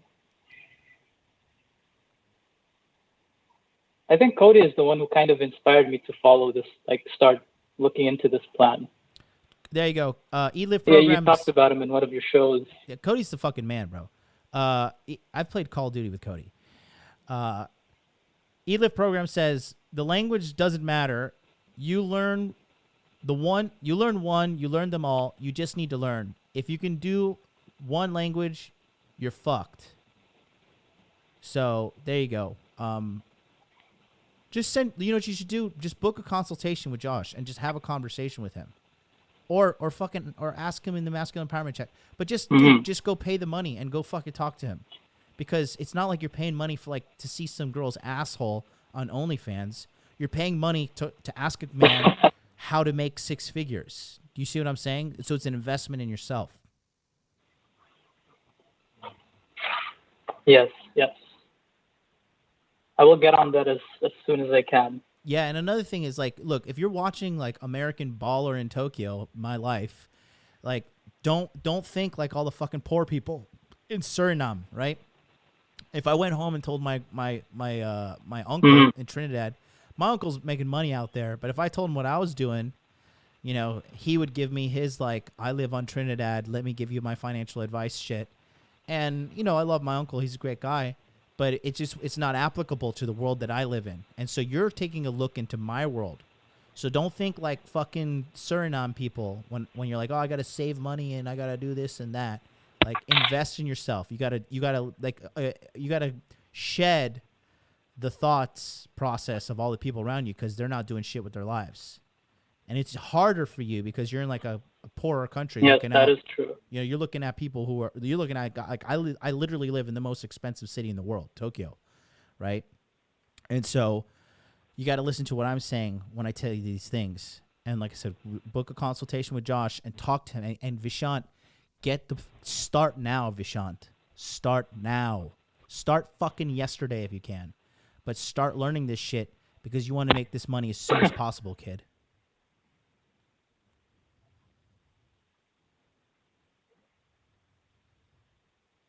Yeah. I understand, man. I do want that money, man. Yeah, I know you do. Do what I fucking say. Go talk to Josh. We'll talk later, okay? All right, bro.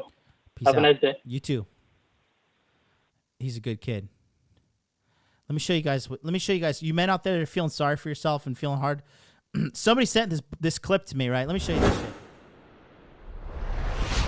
This is our boy Myron Gaines over on Fresh and Fit, and God forbid I'm not on the camera. Here we go. There's my beautiful face. Okay, I just want to show you this chick's plan. Okay, so for you guys, like Mr. Naples, he was Samuel was like, I want to buy nice stuff for myself down the road. I just want to just take a look at what I'm going to show you right here. Take a look. I mean, I'm curious to I forgot your name. What were your thoughts, Miss Jersey, on that? For the record, I don't have an OnlyFans. Yeah, I understand. Just so you know, everyone asks for it, but I've never done it. I started to create the account. And you stopped? And then I saw they wanted your social. I was like, Oh, yeah. And your driver's license. I don't think so. So I never did that. But I understand where the girls are coming from. But I do get where you guys are coming from in the like the terms of like quick money, like, cause I work in the service industry. I work at the Hard Rock, the Guitar Hotel, and we make good money, but we work our asses off physically, emotionally, like mentally, like we do a lot of shit. So, I'm not investing really a lot of my money right now. Yeah. So there's strike one. I'm in a cash business and I'm not investing my money right now. Okay. Where most of you guys are talking to me about investing. Vishant lives in fucking Suriname. I don't know if it's a third world country, but I'm pretty sure it's third world-ish. It's near Trinidad. And he's in a fucking third world country investing money at his same age as this chick. He's 25, she's 24. Let's continue. So like, I get it. I get where you're coming from. Cause it's like, where are you investing your money right now? I'm not really. Like, I put a little bit into like some stocks and shit, but it's not like anything crazy. But I also want to get myself on my feet first, get myself some nice things, get myself a nice apartment, like, because I want to get myself some nice things first.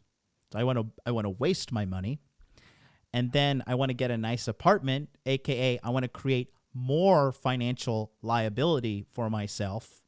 I want to create more liabilities on my assets and liability balance sheet. And then she's going to want to invest. I don't want to live in a shithole. I don't want to live in an $800 a month apartment in a ghetto ass neighborhood when I could have a nice apartment because I'm making good money. I deserve to use the money that I'm making and like get myself some nice things. I'm not saying like I'm blowing every penny.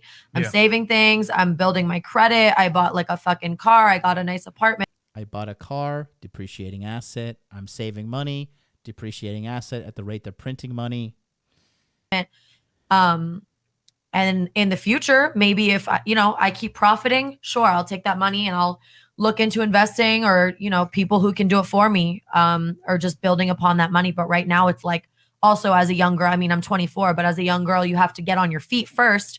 So when you just start out, like I'm just starting out getting my money. She's just starting out getting her money. I'm sure she's just starting out because she's young too.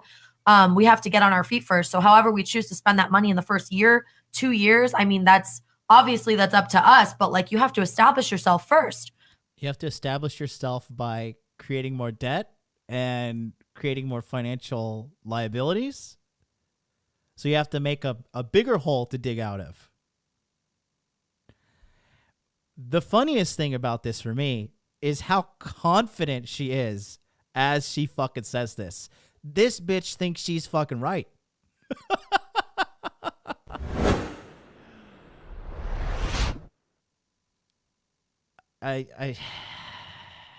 She gets it. What you just said is one of the most insanely idiotic things I have ever heard. At no point in your rambling, incoherent response were you even close to anything that could be considered a rational thought. Everyone in this room is now dumber for having listened to it.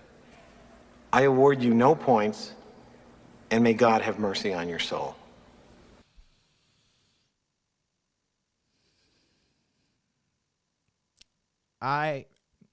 Somebody sent me that clip. Oh my God. So guys, again, There's the $10 dono. Thanks so much. Samuel Moore, $10 super chat. So not super chat, direct donation. Thanks, John. I'm getting more selfish in the best way by the day. See you next week. That's our man Samuel, who has earned the right of me remembering his name. Great work, Samuel. Thanks for the $10 donation. Tom Bombadil, you fucking Benedict Arnold traitor. Where's my $300, motherfucker? Send it for your betrayal, you son of a bitch. But yeah, guys, that's what I'm trying to say is that right there is also your competition. Since women have like said that, you know, they have fought to be in the workplace, like they have now fought to be your corporate competition.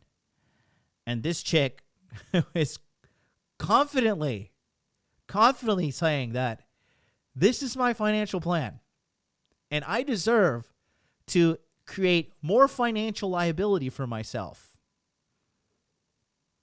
and blow my money for a year to then invest and begin the dream of financial freedom. Like I said, guys, in 2017, the entire year of 2017 and the first 3 months of 2018, I lived in a roach-infested, rat-infested, nasty, disgusting guest house in Tokyo, Japan. This, if a building could have AIDS, this building had AIDS. This building was disgusting. Okay? Nasty. Thank you, Jace, for the $5 donation. Direct dono. Link is pinned, guys. Somebody send me $300. No, just joking. The only sinner has to send that. Jace says, towards Tom Bombadil's debt, $5. No, Tom has to pay the full $300 for his sins of betrayal. Okay? The sins of betrayal. You traitor. You Benedict Arnold. Anyways. That's your competition, guys. This chick right here. How can you not win? Do you understand if I had to sit across the table from this chick and do a presentation to win a sales contract over her, do you understand I would wipe the floor with this chick? This chick would be crying by the time she walked out the fucking down the hall and to the elevator to get in her fucking car to drive home to her expensive apartment and realize she just lost to the supreme leader of the Hot Dude Army.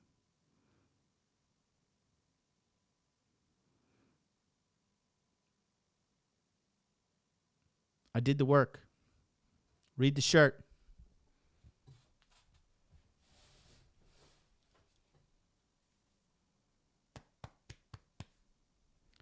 Pay the costs. Be the boss.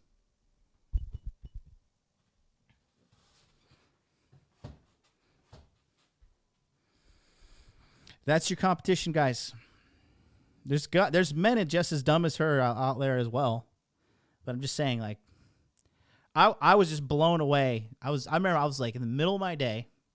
I was just chilling out and I was eating something and I was just watching her and I was just like, wow. The confident delusion is fucking mind-blowing. So confident and so wrong. Anyways, phone lines are lit, Romney. Let's go to 905.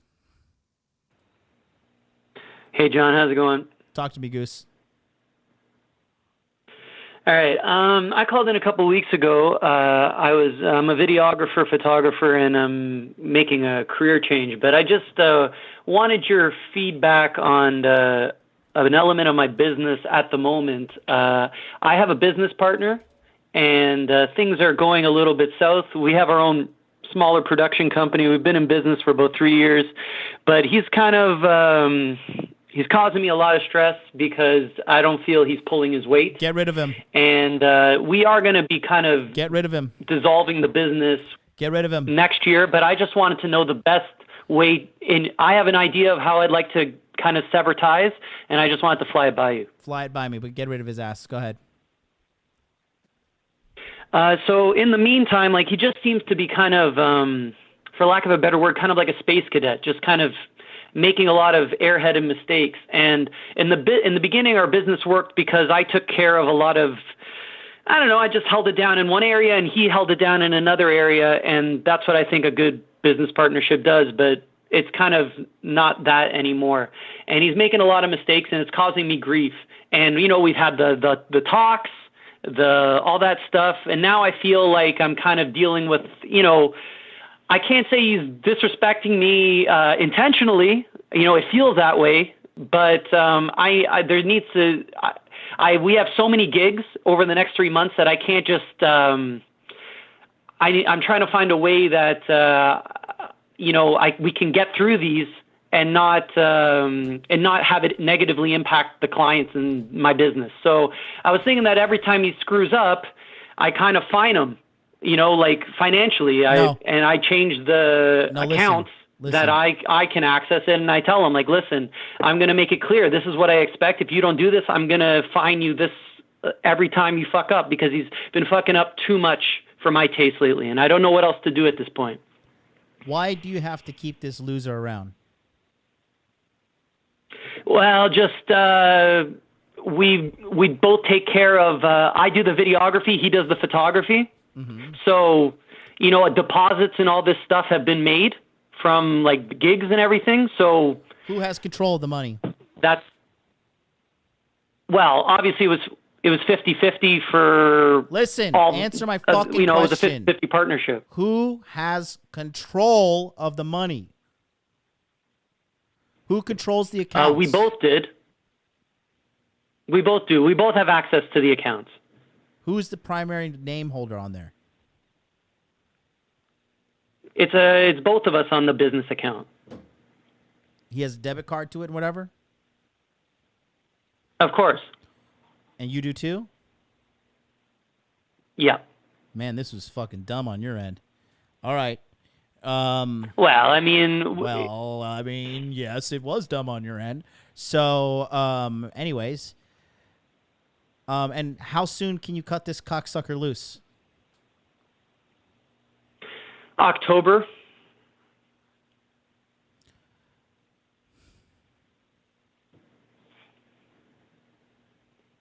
Who handles the customers' acquisition and the representation of the business and the face, all that shit?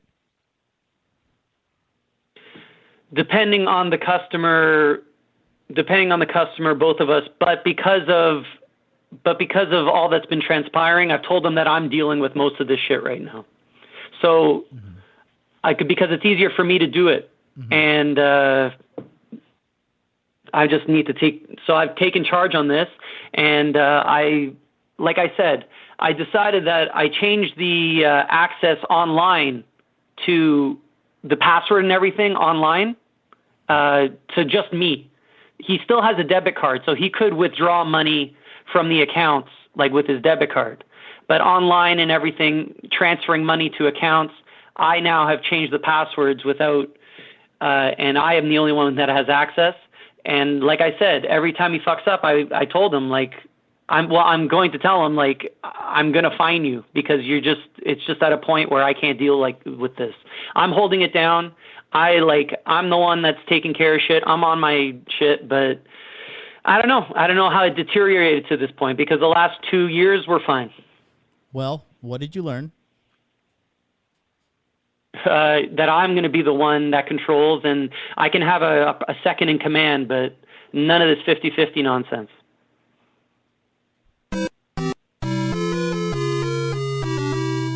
No. What you learned is you will never go into business with anybody else again. No partnerships. Yeah. None of this shit.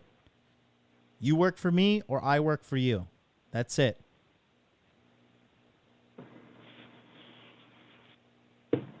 I can't disagree. You'd be a fool to disagree. How old are you? 32. Good time to wise up. What's this loser doing that's fucking everything up? Just in terms of dealing with clients, even just tasks that need to get done, just not holding it down, just not being prepared, just not being on the ball. Was he on the ball prior? Yeah. What's changed with him? Well, I'd say, I mean, he's had the same, I would say that it was at its best when he was single.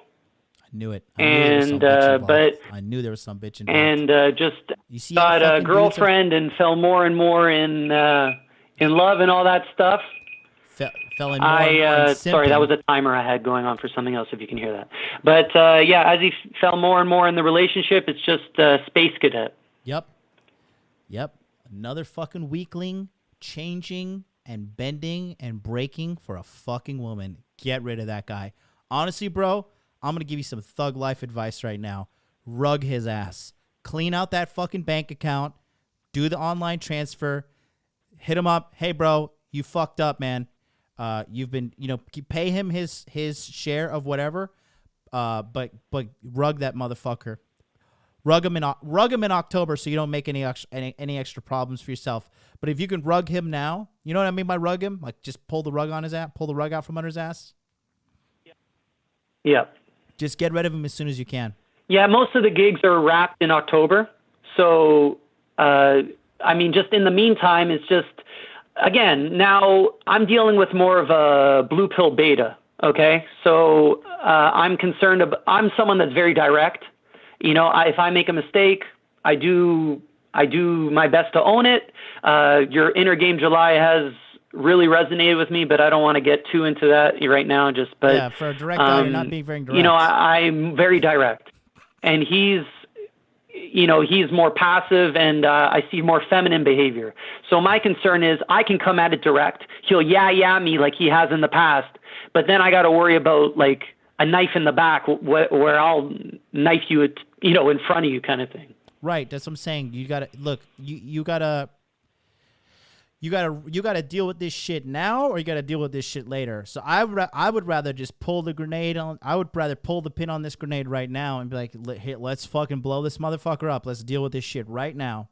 Other than dragging on the next couple of months and being stressed out and like be eating a one night you'll just be sitting there eating your chicken and the chicken's delicious and you'd be like, man, I fucking hate this motherfucker. I want to fucking dump this motherfucker in the Everglades. You know what I mean? Just get rid of this shit now, bro. Fuck this guy. Fuck this guy.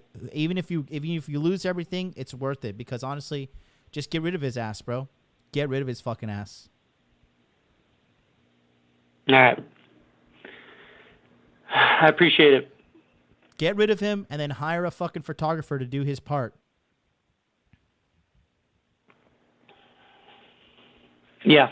There are certain things that might, but on the most part, I can do something like that. Absolutely. Rug his ass, bro. Get rid of him. All right. Thanks, man. Peace. Guys, be right back. I'm going to use the bathroom. Follow the exact instructions in this commercial. Do it right now. Thanks for watching today's episode of Interview with a Man. We're going to get right back to the show, but real quick, I wanted to take a second to remind you to please like, comment, subscribe, and turn on all notifications. Here's why. YouTube, this is how their algorithm works. If you don't like, if you don't comment, you don't subscribe, and you don't turn on notifications, what this tells YouTube is that this video right here is completely worthless. And we know that my content saves men's lives. So please don't forget, take a moment right now, hit the like, leave a comment, subscribe, and turn on all notifications. It's very simple to do. It's 100% for free. One more thing, watch time is going to be extremely important in the year 2021. So if you're watching this video, please be sure to watch it from the beginning all the way to the end. That is how YouTube knows that this video is valuable. In addition to that, you could do this in the gym, leave it playing on in the background while you work out, while you're cleaning your house, whatever you do. Just please make sure to watch the video from the beginning all the way to the end. Okay? In addition to that, don't forget, please like, comment, subscribe, and turn on all notifications. Thanks so much, and let's get back to the show.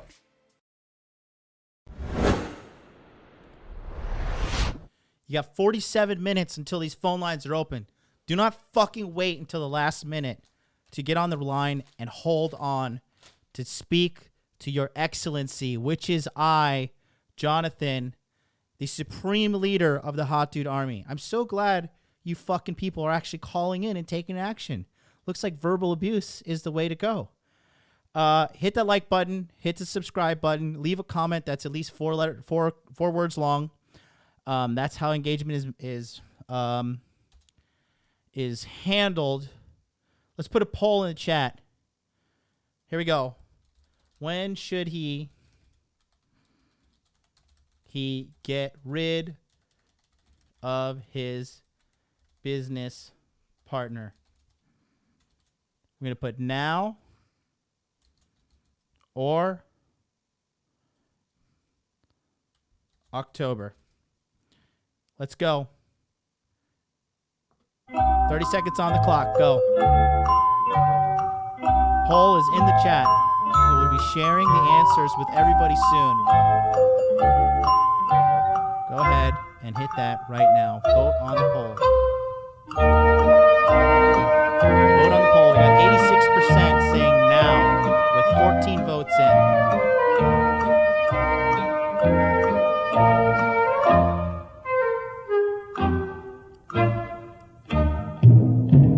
Okay, we're going to end the poll in 5, 4, 3, 2, 1. The poll is now over. With 29 votes, we have over 80% of the people saying, get rid of this guy right now. 83% now, 16% say October. You got to make him like the lady from Happy Gilmore. Mista, get me out of here. Rug his ass. Let's go to 954. 954, you got the floor. What's happening? Yo, what's good, Johnny boy? Hey, how are you, bro? It's Colonel Sanders. I know who you are. I know who this is. Come on now. I am great, man. How do you feel about this? What's up? How do you feel about this traitor, Tom Bombadil, who spent the night with us in Orlando during a Hot Dude Con, having the audacity to fucking Benedict Arnold me? You should be equally offended. I was tight, man. I got to be honest. I was pretty tight. I was tight. No, I was tight. Like, dude, first of all, you showed us nothing but greatness, man. Like, you were one of the coolest dudes I've ever met. There was literally no reason for him to do any of that stuff. The only reason why I don't want to drive to Jacksonville and shoot him in the face is because he's mentally ill. Right? He's mentally ill. So it's like, what's up? Don't kill anybody on my behalf. Yeah, I don't take kindly to betrayal, John. You know that, man. I don't take kindly to that. But yeah, man, I was pretty tight about it, and Buddy should not have done it. That's not a man thing to do. That's something I'd expect from a girl, right? To just stab her friend in the back for some clout or to make herself feel better, but not from a man, right? Like it's horrifying, man. It really is, and it's sad actually. Yeah. But he has to live with it. He has to live with it now, right? He has to live with the fact that he betrayed somebody that showed him nothing but kindness. Mm-hmm. Like, dude, he could have done it to all of us, actually, man. Oh yeah. Right? That's the worst thing. He could have been there gathering information on all of us, man, because he knows my real name. He might have put me out there, right? Like, it's not good, man. It's not a good look. And I'm surprised he didn't immediately send you $300 as soon as he got off the phone, right? Like, that's what you're supposed to do. At least prove that you're sorry. Don't just say you're sorry. Words mean nothing. Show it by your actions. Yep. So what's up? Yeah, man, this sucks, bro. Hey, man, I got a couple of things, man. So I'm programming a Solidity now. which is what Ethereum is written on. Because I plan to get out of my job within the next 3 months, especially since we just got the email, and I'm sorry I'm outside, any background noise, but we just got the email that we're now mandated, because you know who I work for, the government is now mandating that we get vaccinated. I think you can. I think you can definitely say like something about your religion. That your religion doesn't allow it. Yeah, but they're not gonna find that, man. They know I drink and stuff like that, man. Like it's not a good look. Tell them your. I think your religion is the religion of the hot dude life. I swear to God. Yeah, I got to be honest though, man. I did get that first shot though. I got that first shot. No, but I'm not getting the second one. You pussy! Why did you do that? Man, I was weak. I had a moment of weakness. I simped for my parents. They begged me to do it, and I got the first one, man. I have to admit it, bro. I can't cap. I got the first one, but I'm not getting the second one, bro. The second one causes so many freaking issues, dude. Bro, if you listen, you talk about this one people, lady got her hands and feet chopped off. You're talking about shooting people in the face. If you turn into a zombie because you took that shit, I'm gonna have to kill you. You know that, right? I understand, but I'm hoping just one dose will make me like a half zombie where I get superpowers and don't have any of that ill side effects. I hope nothing bad. That's terrible. But all right, go ahead. But yeah, man. So yeah, so I'm learning Solidity, right? And ignore that gay music. I'm inside a coffee shop right now. You're good. Sorry, trying to get some work done. You're good. There it is, much quieter. So yeah, so I'm trying to figure out like what should I do as far as becoming a better developer, right? Or at least creating my own business that focuses on blockchain development, because I know that's going to be the future in 5 years. I'm trying to get a jump on it. I mean, just start getting on job boards and seeing what they're looking for, and then reverse engineer it from there. That's what I would. Yeah, do. That's smart. Because yeah, they're offering hella money, bro. They're offering starting at 155. Dude, listen, man. You know how I feel about you. You know how I feel about you. You're a statistical anomaly. You're a black man who's a coder, and you're making good money. And here's the thing, dude. You're like one of those like super super smart black types. So, bro, absolutely shoot for that 150, man. You dude, that is pennies for a guy like you. You 1,000% could do it, bro. And I met you in real life. Like, I felt your energy. I see how you scoped the land out. I've seen how your rifles, your gun collection, how smart you are, how you communicate. Dude, $150,000 for a guy like you is cakewalk, bro. Just set your mind to getting it done. You didn't join the Masculine Empowerment Network, did you? No, I did not. And then you go off and I should have. I know. You go off and shoot yourself up with poison while you're gone, huh? Yep. That's what I get. Oh man. You can do it, bro. Don't fall. Listen, don't fall off, bro. Don't like you can't be like this yo-yo self-improvement guy. Like, stay on it, man. Stay on it. You have what it takes. Don't get drunk with power. Don't get arrogant, because the momentum will fall away. But do what you got to do, man. I 1,000% believe you can do it, bro. 1,000% believe you can do it. Thanks, buddy. All right, man. So I got my goals for the next couple of months is to find a job in blockchain development. Yep, do it. I'll let you know the good news when I get it. Hit up Josh, man. Josh is a genius. Thanks, buddy. He can talk to you. Oh, word. I'll hit up Josh. All right, man. We'll be easy. All right, thanks, buddy. You're welcome. Peace out. Yeah, peace. That's Colonel Sanders from the chat. Yes, he is African American, and yes, he calls himself Colonel Sanders, and yes, he likes fried chicken. Okay? Don't be racist, you cocksuckers. I do believe that... Let's do another public service announcement. Public service announcement time. Love your neighbor, boys. I do believe that the act of getting vaccinated is the very essence the very essence of what the Bible tells us when it says, love thy neighbor.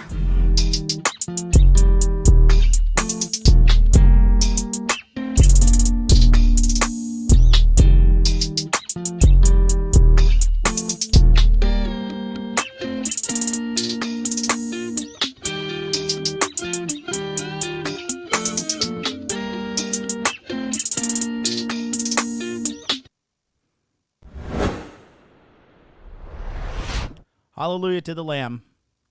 Love thy neighbor. 919, you're on the line. What's up?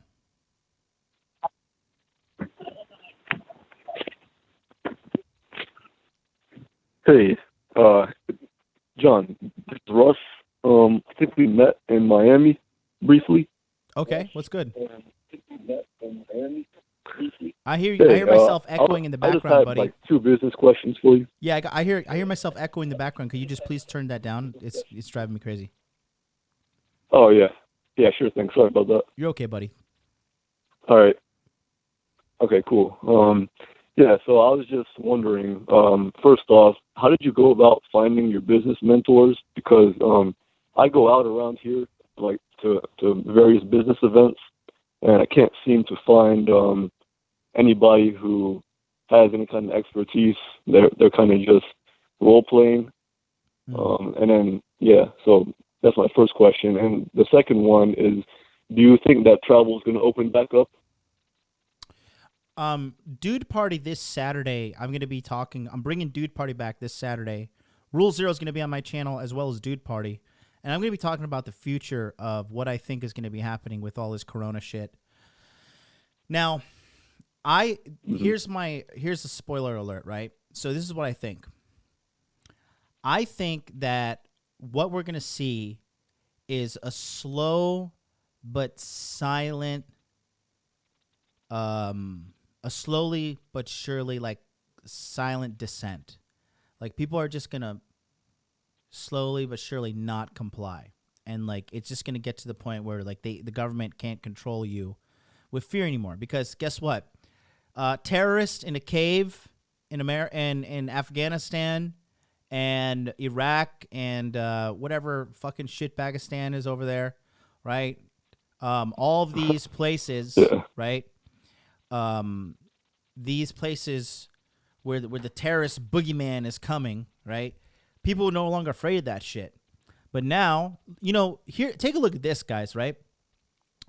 Now you got the new version of the terrorism, which is with germs, right? You're gonna die. You will fucking die. This magical thing in the sky is gonna come and kill you, right? And people are just so fucking dumb. This Japanese guy was like working at this, like the equivalent of Walmart, and he was like trying to give me some mouth. He's like, you need to put a mask on if you're gonna come in here. I was like, I got the vaccine. I'm vaccinated, so fuck you and put my groceries in the bag. Don't fucking talk to me. I don't want your fucking medical advice, you cocksucker. Bag my shit up, all right, and deal with the fact that you are making life decisions that caused you to work at Walmart at your age. Don't fucking tell me what to do with myself. And then he starts getting his panties in a bunch or whatever. So you're gonna have, like, what's gonna happen is during this entire session of this whole COVID stuff, what's gonna happen is people who are mentally weak and physically weak, they will fall victim to this, and the herd will be cleaned out. These pharmaceutical companies and governments do not give a fuck about these people and their health whatsoever. All right?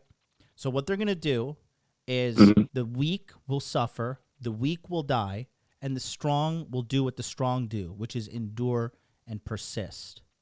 And eventually, it'll get to the point where it's the government versus the strong, and that's a battle of life or death, and the government doesn't want to die, so they'll run away.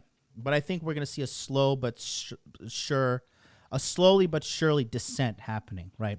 Slowly but surely, people are just going to stop complying. Like in Japan now, they're like, we have extended the state of emergency, and Japanese people are out like getting fucking smashed right now. The love hotels are full. People are drinking. People are partying.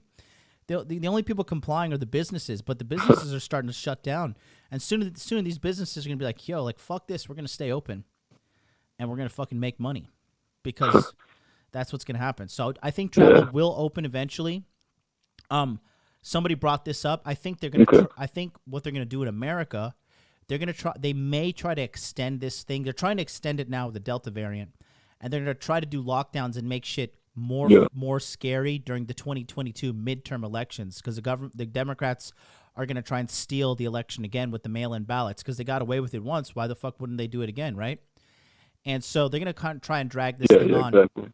But the thing is this: the more blatant they get with their obvious charades and obvious fucking deception, what's going to happen is when you do this, you permanently wake people up to your treachery.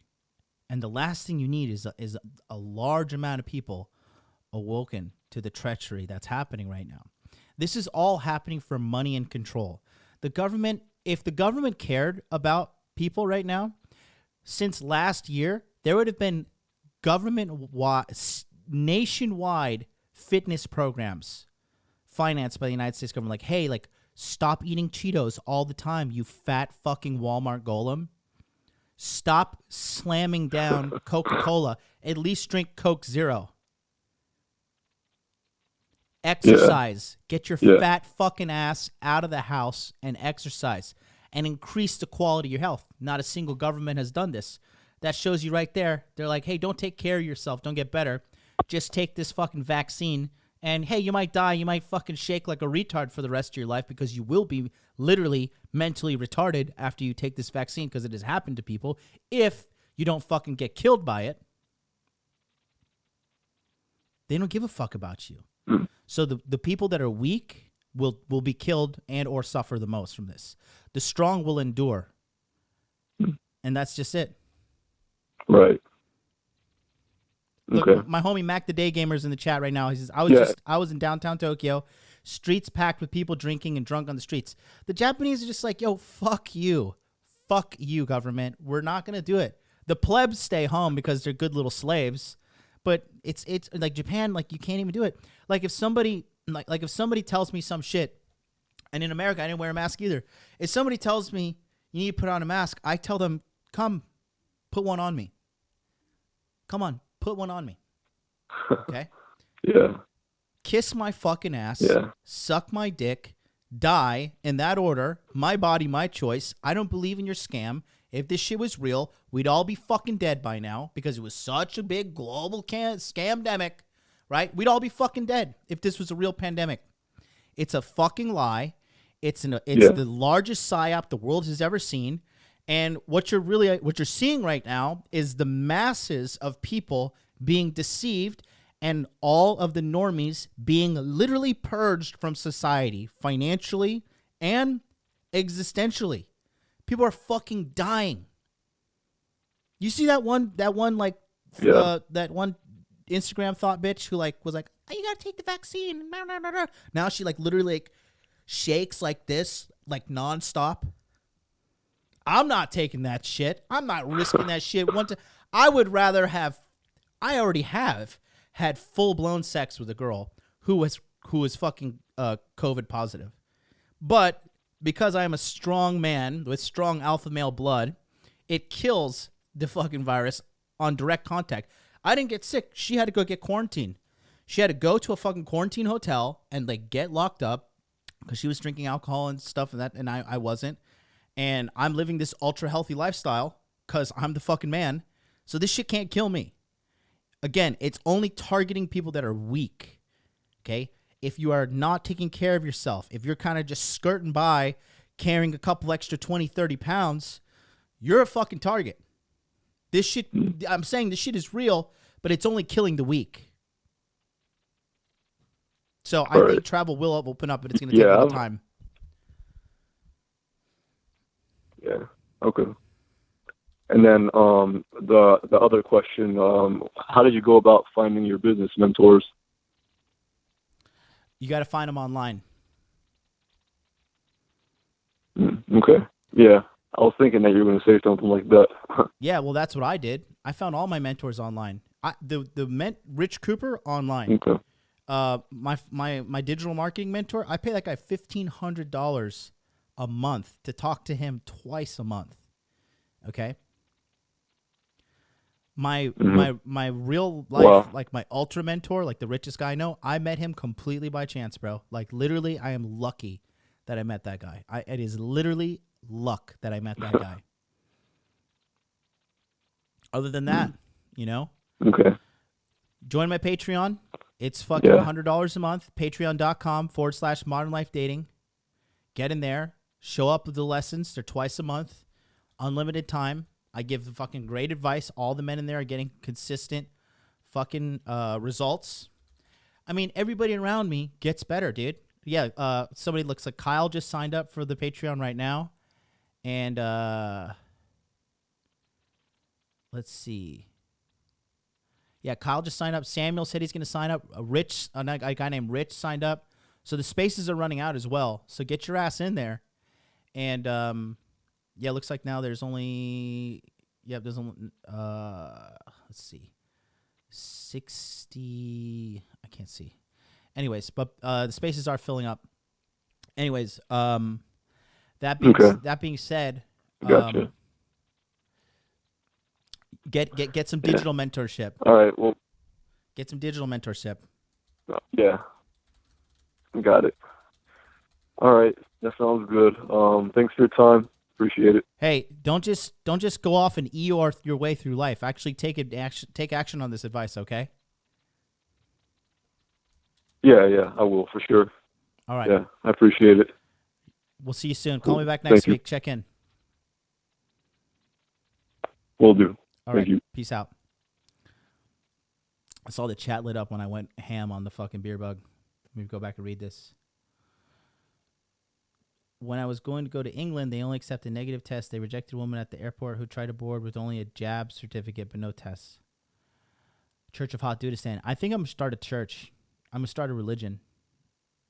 And then you guys can be part of my religion because you cannot allow foreign substances into your body.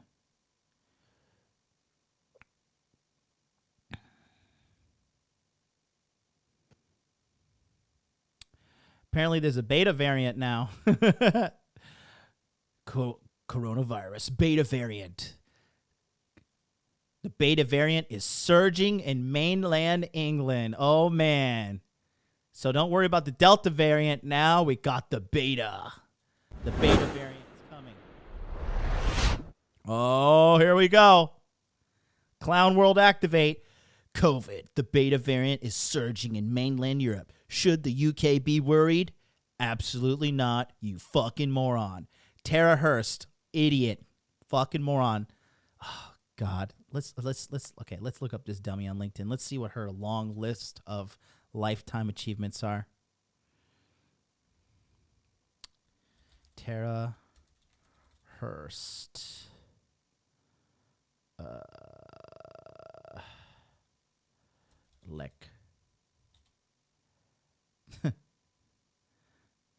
Oh, God, this can't be her. Team lead at Les Factory, teaching lesbians the science of chemistry. This is not her. Okay, this is another Tara Hurst. Oh, God, fuck this world.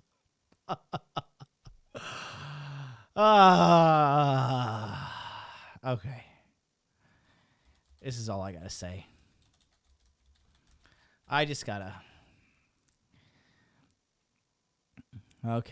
Sorry, guys, I just gotta do it.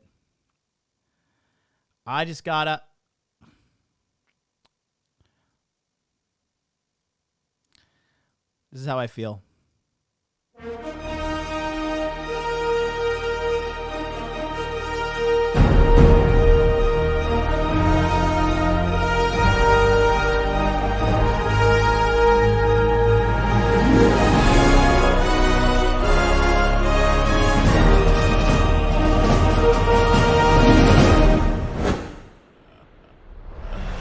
That's all you can do, really.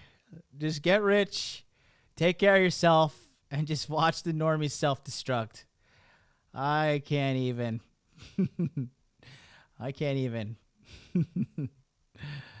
Oh, my God.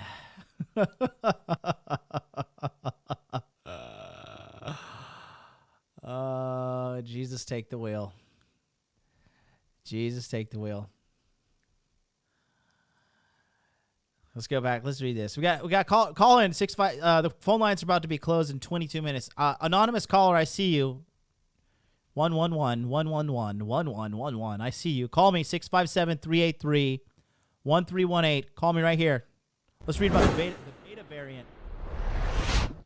Tom Bombadil says he will send me $300 in Hex. No, you have to send me $300 to the direct donation list. So it says on the screen, Tom Bombadil has sent $300 to pay for the sin of betrayal, the highest sin in the Hot Dude Army. Simping will be forgiven in the Hot Dude Army, but betrayal is like it's the permanent mark. Okay, it is the mark of the beast, Tom, and you carry that.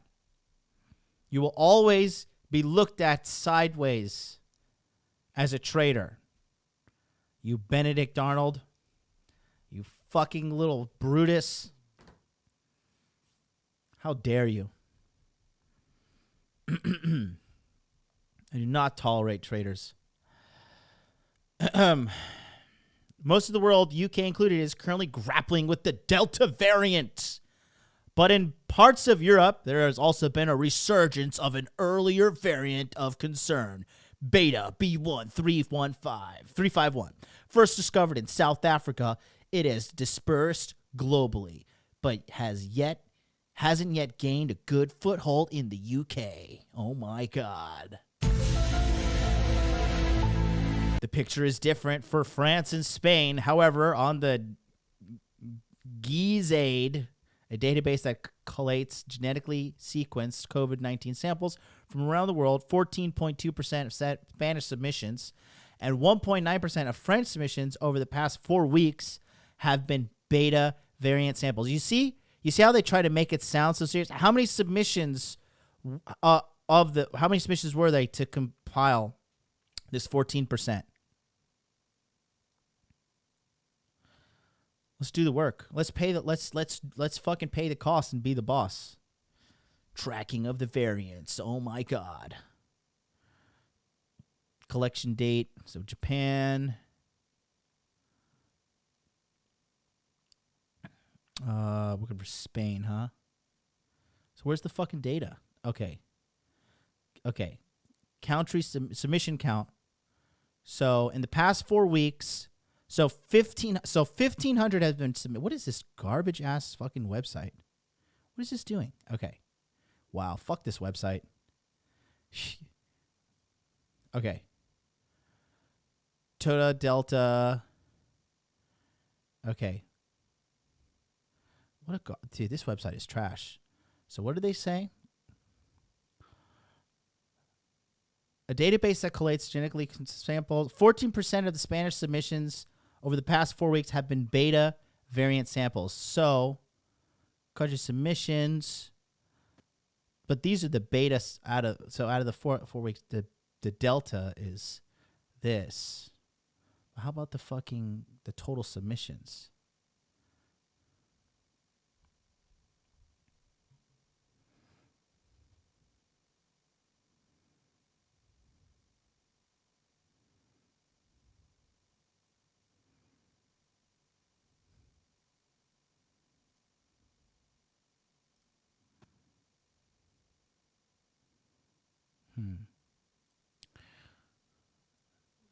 Some sloppy journalism from Miss Tara Hurst, bitch.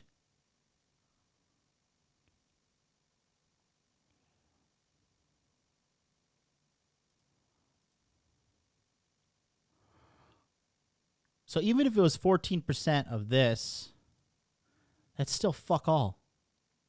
14%, that's like, so 159. So let's round up to 160.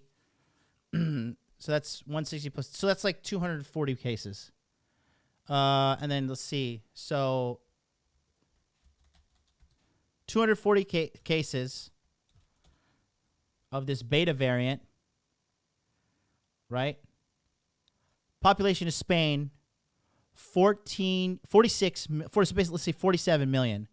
So you guys don't donate $100 right now. You're a Tom? beta male. You're a cuck. You're blue pill for life. You better send me $1,000 in donation right now. And that's Eddie Jordan go with the $20 super chat says woot. I'll take it. Thanks so much. So okay. So now this is what you're supposed to be afraid of. So okay, 1592 times 0.15, 238. So we'll just round it up to 239. Okay. So 239 divided by 46 million. Oops, mistake. 46 million divided by 239. No, that's wrong. We're doing something wrong here. I think it's the other way around. Well, they gave me that really weird number. Well, I'm trying to calculate the percent here. Oh, yeah, the negative exponent. Okay, yeah, I did it right correctly. So, okay.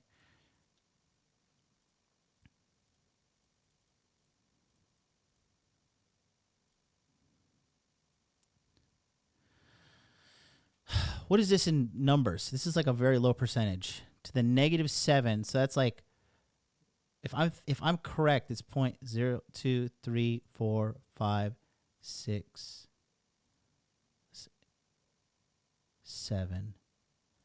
So 0.00000005% of the Spanish population has this beta variant. Please be afraid. You're going to die. You are going to fucking die. Beta variant, it's coming, guys. Be afraid. You see, but people don't do the work. Not even this dumb cunt, Tara Hurst. Tara Hurst received funding from Neuroblastoma UK. Here we go. Let's see what that's all about.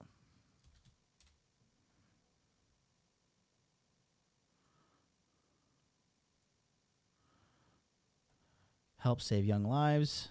Already seems sketch. Research.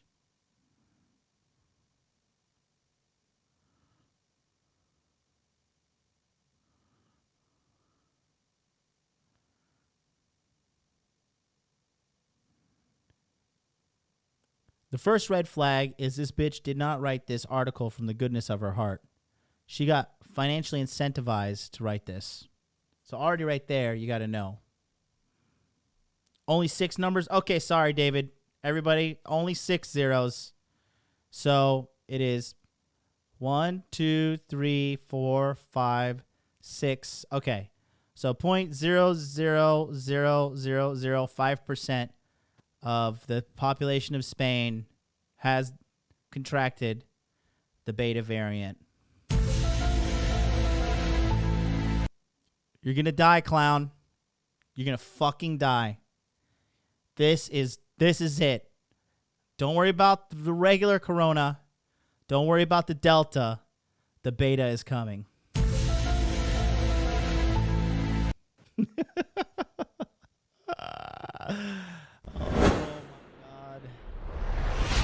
You see how easy it is to win? Look, I just debunked that shit, and like I suck at math. You saw me fumbling around with the calculator. I am mathematically stupid. The only reason I got involved with crypto because I just know the number goes up. I was like, well, there's only one direction I got to focus on, so the number's just going up, right? So me, idiot brain mathematic guy, looked at this shit and realized,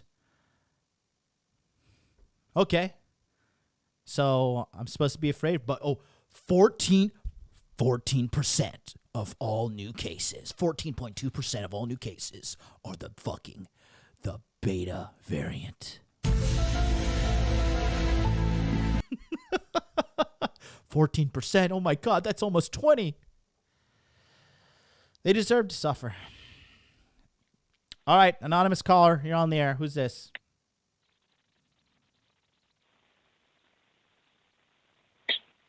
John. Talk to me. Hey, John, can you hear me? I can. What's up, man? How are you? Holy shit, I can't believe this call went through. Hey. Hey, man. How are you, buddy? I'm calling you all the way from Poland. Oh, it's good. Well,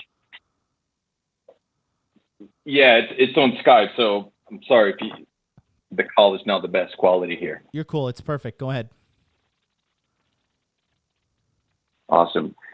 All right, man.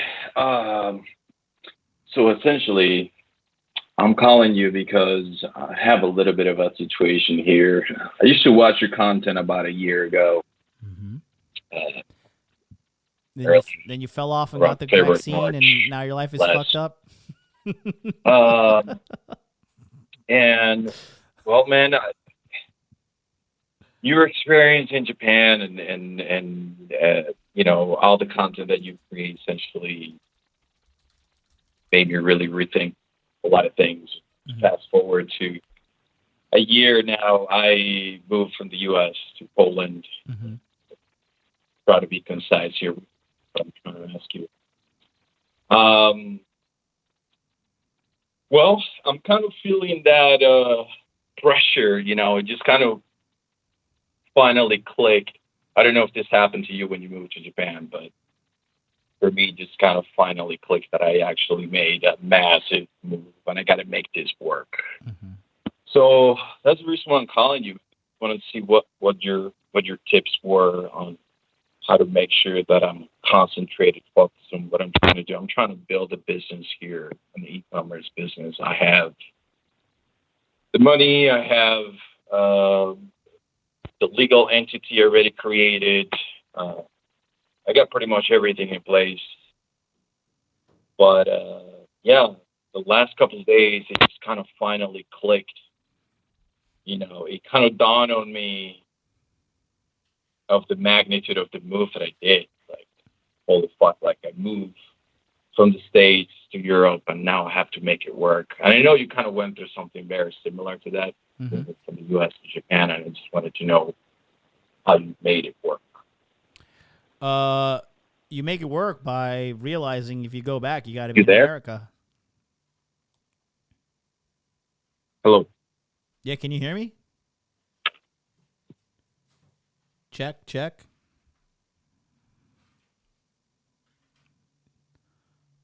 Can you guys hear me in the chat? Hey, bro, you there?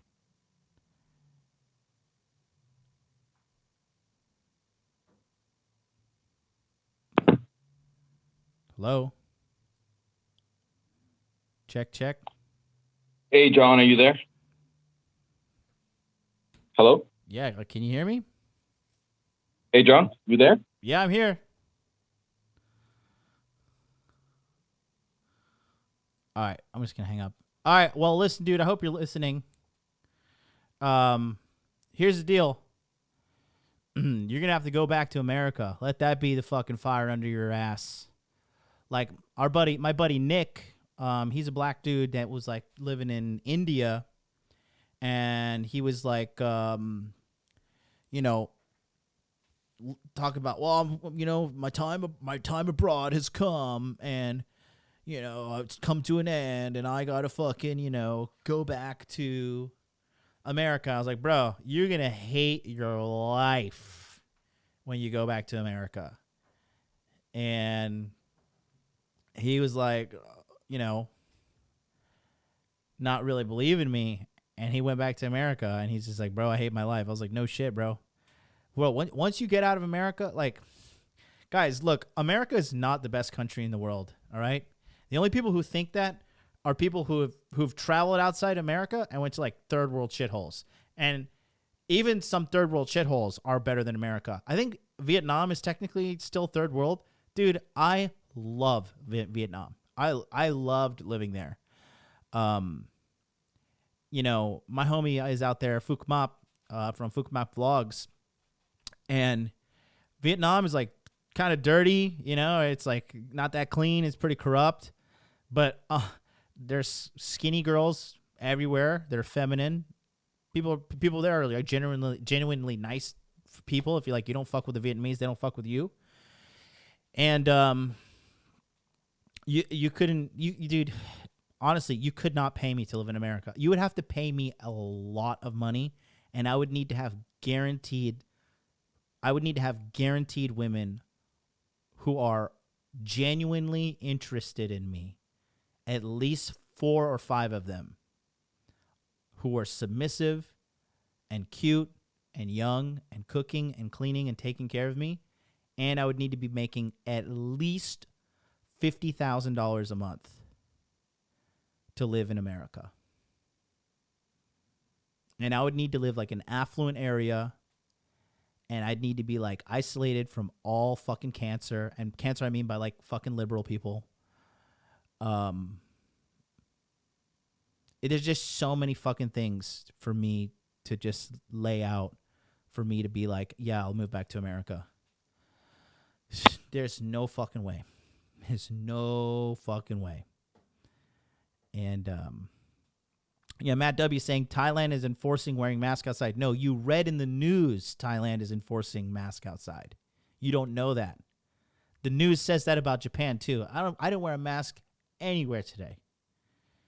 They asked me to put alcohol on my hands when I go into a place. I'm like, yep, just do the fake pump. Up. Don't worry, I'm terrified of the virus just like you. I too am a moron. No. You guys believe so much shit, man. You guys fucking crack me up. Come on. Going back to America, even if you fuck up out there, Poland, right? Let me see if this guy called back. He did call back. Poland, that you? Hey, John, you there? Yeah. Your shit fucked up. Yes, sir. Yeah, I'm sorry, dude. I got a call coming in and just messed up this fucking call, and this Skype here is not the best. Yeah, so anyways, bro, you're in Poland, right? Yes, sir. Is it not white girl heaven? Oh, my God. Look, man, I never seen so much good ass in my life. I swear to God. I mean, So, all right, I'm be quiet. a Latin boy. Listen. I travel the world. Listen, shut up and listen. I don't care about your travels. Shut up and listen to me. You want to go back to America and deal with those fucking nasty Walmart golems with fucking bad attitudes? Definitely not. Okay, work hard in your business. Call me back I definitely next don't week. want to go back, man. Work hard in your business. Call me back next week. There's your fucking answer. It's that simple, guys. It's that simple. Get customers, make money, pay your bills, save, invest. Basically do everything opposite of that fucking bitch on Fresh and Fit was saying to do. Okay. There's your answer, buddy. Trust me, pussy is a great motivator. Let's go to 928. Phone line. You got 4 minutes to call in, guys. 4 minutes, and the phone lines are completely shut down. Call in right now. 657-383-1318. Caller, turn me off in the background of your fucking... You're ruining my show. 928. Hello? Turn off... Yeah, can you hear me? Yeah, turn off me in the background.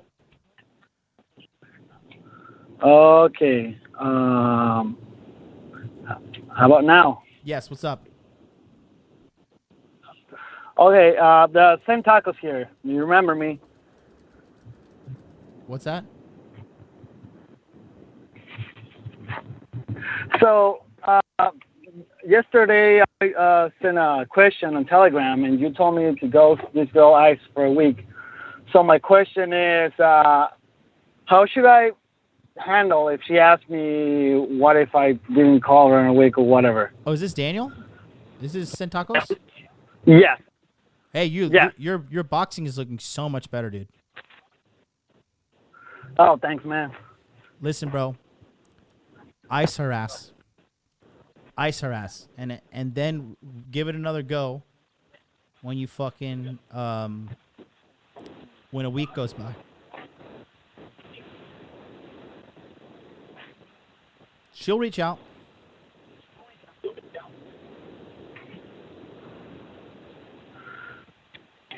So what should I do if she tries to reach me out before the whole week? Let's say 3-4 days. That's what you want to do. And she will. And then you make plans to hang out. You make your move. And if she rejects you, as soon as the rejection happens, be like, okay, you got to go. I'll talk to you another time. And then ice her again. All right. Okay. Yeah. Okay, I'll do that. Yeah, because she usually talks to me like, we don't talk that much, but within a week we talk like two times. Yeah. But she told me that she was not into like the friends with benefit thing. So I was like, all right. They all say that, bro. They all say that. You're fine. Okay, I'll do. I want to shout out you for helping me with the boxing thing. I went back to my first video, and I went back to the last one, and the technique is way different. So I want to thank you and all the guys from the Empowerment Network. It's been so helpful for me. Yeah, no, you're the man, bro. You got this. You're doing a really good job. Listen, you're one of those guys that are doing exactly what you need to do.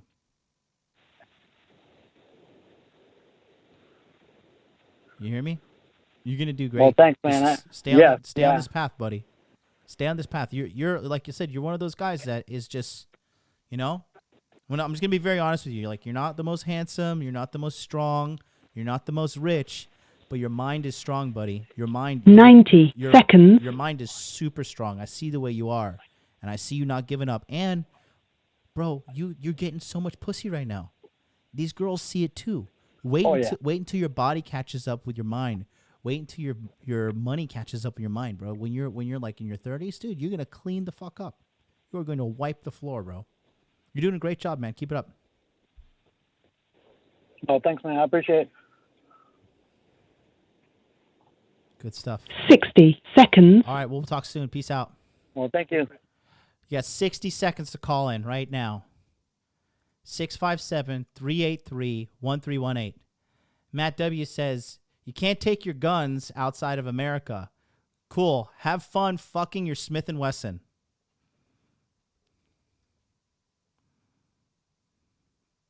The state of urban and suburban America is horrible. Rural America is still good. You've never been outside of America, I can tell you right now. Primal Outbreak 69. I want to stay and travel rural America, but also see the rest of the world. You don't know what you're talking about. You've spoken like a true asshole. You don't know what you're talking about. Any guy who says America is better than the rest of the world, I tell you, that's a fool who has not been outside of the world and experienced real feminine women. You can't kill an intruder with your bitch. Yeah. 10 seconds. This is what I need in Japan if somebody fucking comes to my house. And I've got knives all over this house. This house is fucking... I literally have a knife within like every room has a knife, and I have a huge combat survival machete. No, I've been to Belgium and Netherlands. It's great. In 2016. Adorable. You have no idea what you're talking. Those are Western countries, buddy. And if you thought those places were great, yeah, like I said, you don't know what you're talking about, but that's all good. Press 1 if you didn't eat out during Intergame July. I don't get to press 1. Laurent and I had steaks. All right, looks like no one's calling. There we go. Thank you for using. All right. Well, guys, it's been great. We did a good job here on Intergame July. We're bringing July to a very, very solid closure. I want to thank you all for watching. I want to thank you all for participating. And don't forget, I said it once, I said it again, and you'll hear it echoed throughout the manosphere from this moment forward. You want to be the boss? You got to pay the cost to be the boss.